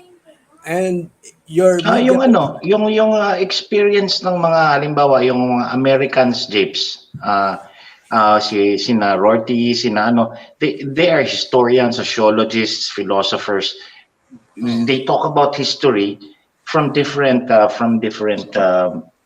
schools of thought and from different thought systems. So hindi lang history ang nag-uusap with history. Wittgenstein was talking about the linguistic turn and how history is to be interpreted using the linguistics analysis. So parang ganon, sina Sartre and sina Jean-Paul Sartre, sina Simone de Beauvoir, they also talked about history in relation to the alienation of the human being. So si Karl Marx, ganun din. Dialectical materialism, historical materialism, ganun din. So hindi dapat talaga kalabanin ang pag-rediscover ng history and to retell the story in many different ways. Yep. Mali yun. Dito ko lang talaga nakita yan. Sabi ko, ano ba nangyayari dito sa mga historians na ito na nakikipag-away sa artista? Ano ba? And they actually institutionalize the wrong interpretation that movies and actually become a source of historical teaching. Okay, because a movie can never become historical documentation. It can just be an interpretation, di ba? But people should be guided. Alam mo yun, they just made it even more worse. Di ba? By fighting with a movie. Oh my God. Di ba? Sila mismo historians, they believe that movie is going to challenge their history. Kaya nga napaka-fragile iba ng ego, GP. Ego nga, Kaya nga. So ego. now they are making it appear to the public that movies can actually be a representation, or what you see in the movies you can actually imbibe as part of history. Like now, I will be thinking of that William Wallace character that I saw in Braveheart as the real William Wallace that actually fought Longshanks in England. Mm. 'Di ba? Mm. That is not true. No, 'Di ba? it's 'Di ba? the movies have to make money. Remember that. Oo. 'Di ba? No matter how good Braveheart was, that is still not true. He did not father that prince that later became the king of England. Alam mo JP, meron akong Oh. course, meron akong kinurse na kinuha noon. Hindi naman siya, hindi kasi siya required sa masters ko noon. Pero kinuha ko siya pero hindi ko tinapos kasi hindi naman siya required. Ano siya, the colonial Elective. history. Oo. Elective ko lang siya pero hindi ko siya kinredit sa sa final transcript ko kasi hindi ako nagsubmit ng final paper. Tapos meron yung unang-una namin doon na librong binasa. It's about I think I forgot his name pero it's about writing about colonial history. Done. Na his meron siyang critical theory turn. History is always written for someone and for something. So hindi yan simple na nagsusulat ka lang ng kung ano nangyari sa nakaraan kasi ang history ay hindi diary at hindi ito parang accounting. Oh, ayan si Aguinaldo nga eh. Si Aguinaldo nga, di ba? From the very first page, he made it clear what he was writing it for. I write this for the American people, not even for the Filipinos, not even to us. We are not his audience there. Di ba? History is written for someone or for something. It serves a purpose. Ito kasi, di ba yung sinabi natin kanina? Go ahead, Cez. Yeah. Go ahead, Cez.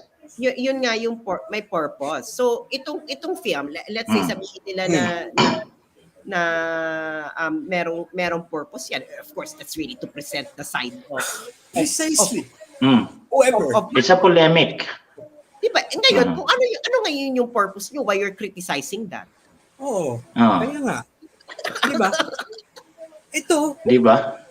This really exemplifies what you're saying. Aguinaldo himself makes it clear that I'm writing this for a certain group of people. That is my intended audience. Diba?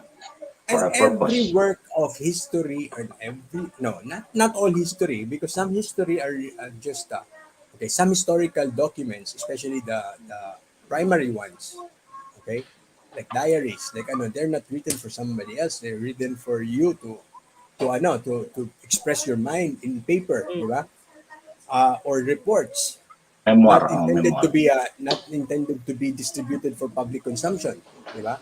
Those are more reliable ones as sources of facts, no? Like yung civil registry, diba? Those are walang intention yun to lie or whatever. But these things, works of literature, meron talaga yan. Lalo na yung movie. It's intended to make money. Di ba? It's a dramatization. Di ba sabi nga ng MTRCB, it's a dramatization. Bakit yung mga historian na ang ano nila is ang pagsusulat ng libro bigla na lang sinabi naku, ang pelikula din dapat kailangan historically correct lang parang art. Mas masakot pa kayo sa mga theoretical physicist, so hindi natin pwede magkaroon ng sci-fi movies. Physicist, diba? Parang sci-fi movie. They represent a certain truth about the theoretical physics, but that's not, pero hindi mo sasabihin na yan yung reality. May facts. Ano nga yan ang hindi kasi naiintindihan, Japes, hindi kasi naiintindihan ng mga tao na there's not only one basis for epistemology or understanding things. There is a correspondence, which is science, and there is a coherence that you can actually make stories and you can actually make history just by using the standard rubric of coherence. Kaya nga, you can talk about ano ba yan, Star Wars, which is a completely fictitious thing. And people actually believe that there is a timeline in Star Wars. Diba? Na binaliktad lang, prequel, merong ganyan-ganyan. But again, that is a form of history. That's a form of life there. Bakit di sila nangaaway? Hindi, tsaka Diba? ito. Nobody complains that there's sound in space in Star Wars. Exactly. No, and then fire and explosion. How can you have an explosion there? O, di ba nanood sila ng Interstellar? Tapos, para, di ba, paano kayo, how is they able to survive inside a black hole? Is that even theoretically possible? Exactly.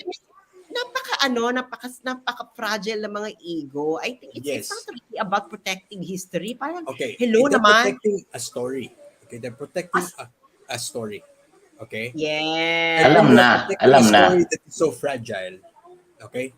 Like, how fragile is it about the Philippine territory? Okay, how many people really know about it? Okay, and what kind of where will that document you just showed play? If we will now know as a nation that we were robbed of islands, we were robbed of sea territory. Yeah. Okay, by changing our history and waiting for a generation to die before giving us independence. Because that's my theory now. This is my theory. Yeah, I believe you. I believe you. Yeah. Why would they It's wait plausible. until 50 years before granting us that? Because they change a lot in our history. And the only And I people think that were alive that it was also until helped that agenda. I think that agenda was also helped by the fact that they massacred a lot of us. yeah. Kaya nga, di ba, when they re-entered Manila, they had to go. They didn't have any qualms who they killed, whether they were Japanese or Filipinos. Kaya nga, tayo may pinakamaraming patay ng World War II in terms of civilian deaths. Ang tawag sa Philippine-American or the forgotten genocide. Yeah. That's it. Okay, Genocide. let's not enrage our people about that. No, the point here is the point here is this. No, we were robbed of territories. We were robbed of our history. Now, what if that was also done by our British in Malaysia and the Dutch in Indonesia? And what now? What now if we will find out that before these colonizers came, we were actually just one whole big family? What effect will that be? What effect will that have on ASEAN integration, on trade?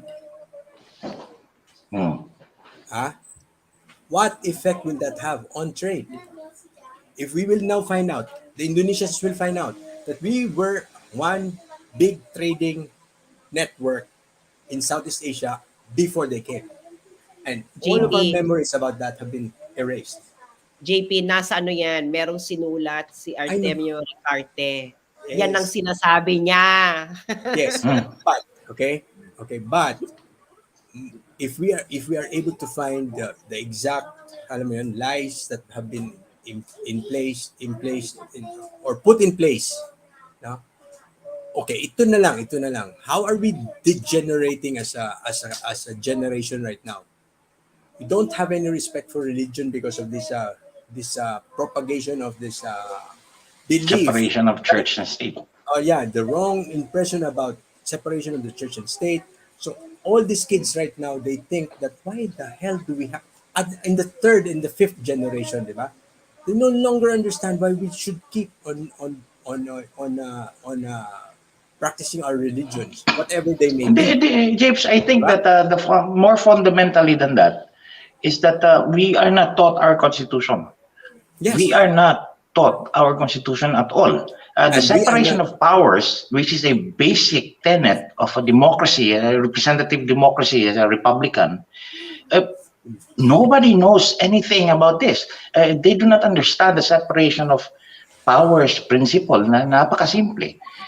We were Yeah, not taught our own and it Constitution. We do not know and it it. is and it is in our jurisprudence. It is in our Supreme Court decisions. So you cannot say that our law doesn't know it. Diba? But our lawyers are at the forefront Exactly. saying separation of the church and state. The church should not interfere with the state. God damn it. Diba? So, ang daming kalokohan na tinuturo sa atin. And the, at the forefront of all of these lies is the media, the school, and your authors The and your oligarchs, the experts. oligarch-owned media. All made paikot-ikot by your rich and powerful oligarchs. Naku, 2 oras na tayo. Baka kailangan So, na good natin. Yeah. night. Good O night. sige na, babay na. Bukas na ulit. Good night. Good night po. Ay, it was Good so night. nice Good night, having you here. Sas. And I hope we can do this one more time, many times. Okay. So, mag-music na tayo. Attorney. Oh, music, Maraming music, salamat. music, music. Hindi, magpasalamat ka muna sa kanila. Mga ano, we have Music 230 na. oh. So magpapasalamat tayo with this very sad song by Kuya Musikerong Panday, no? Magsasaka.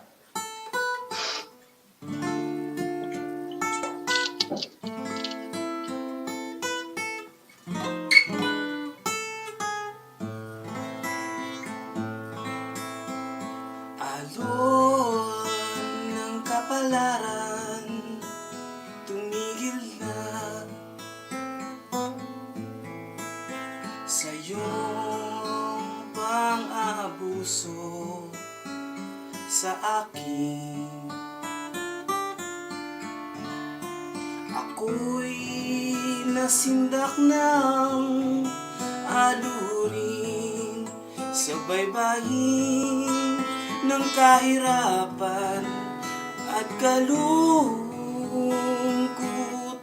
kalungkutan. Ang tindi ng sinabi ng aking kapalaran, wala na akong pag-asa, yurap na aking dangal, wala nang lugar pa akong masisilungan.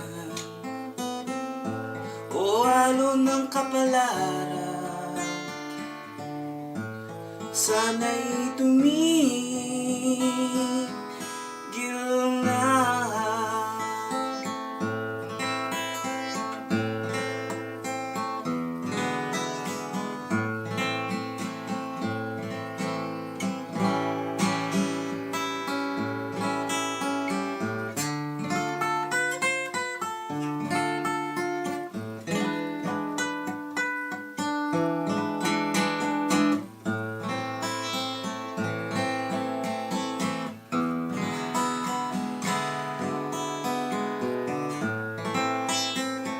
Ang tindi ng sinabi ng aking kapalaran, wala na akong pag-asa, yurap na aking dangal,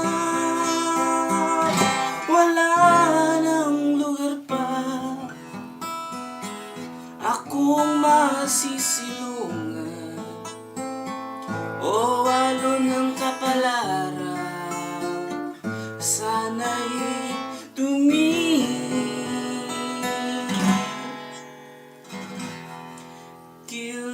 na.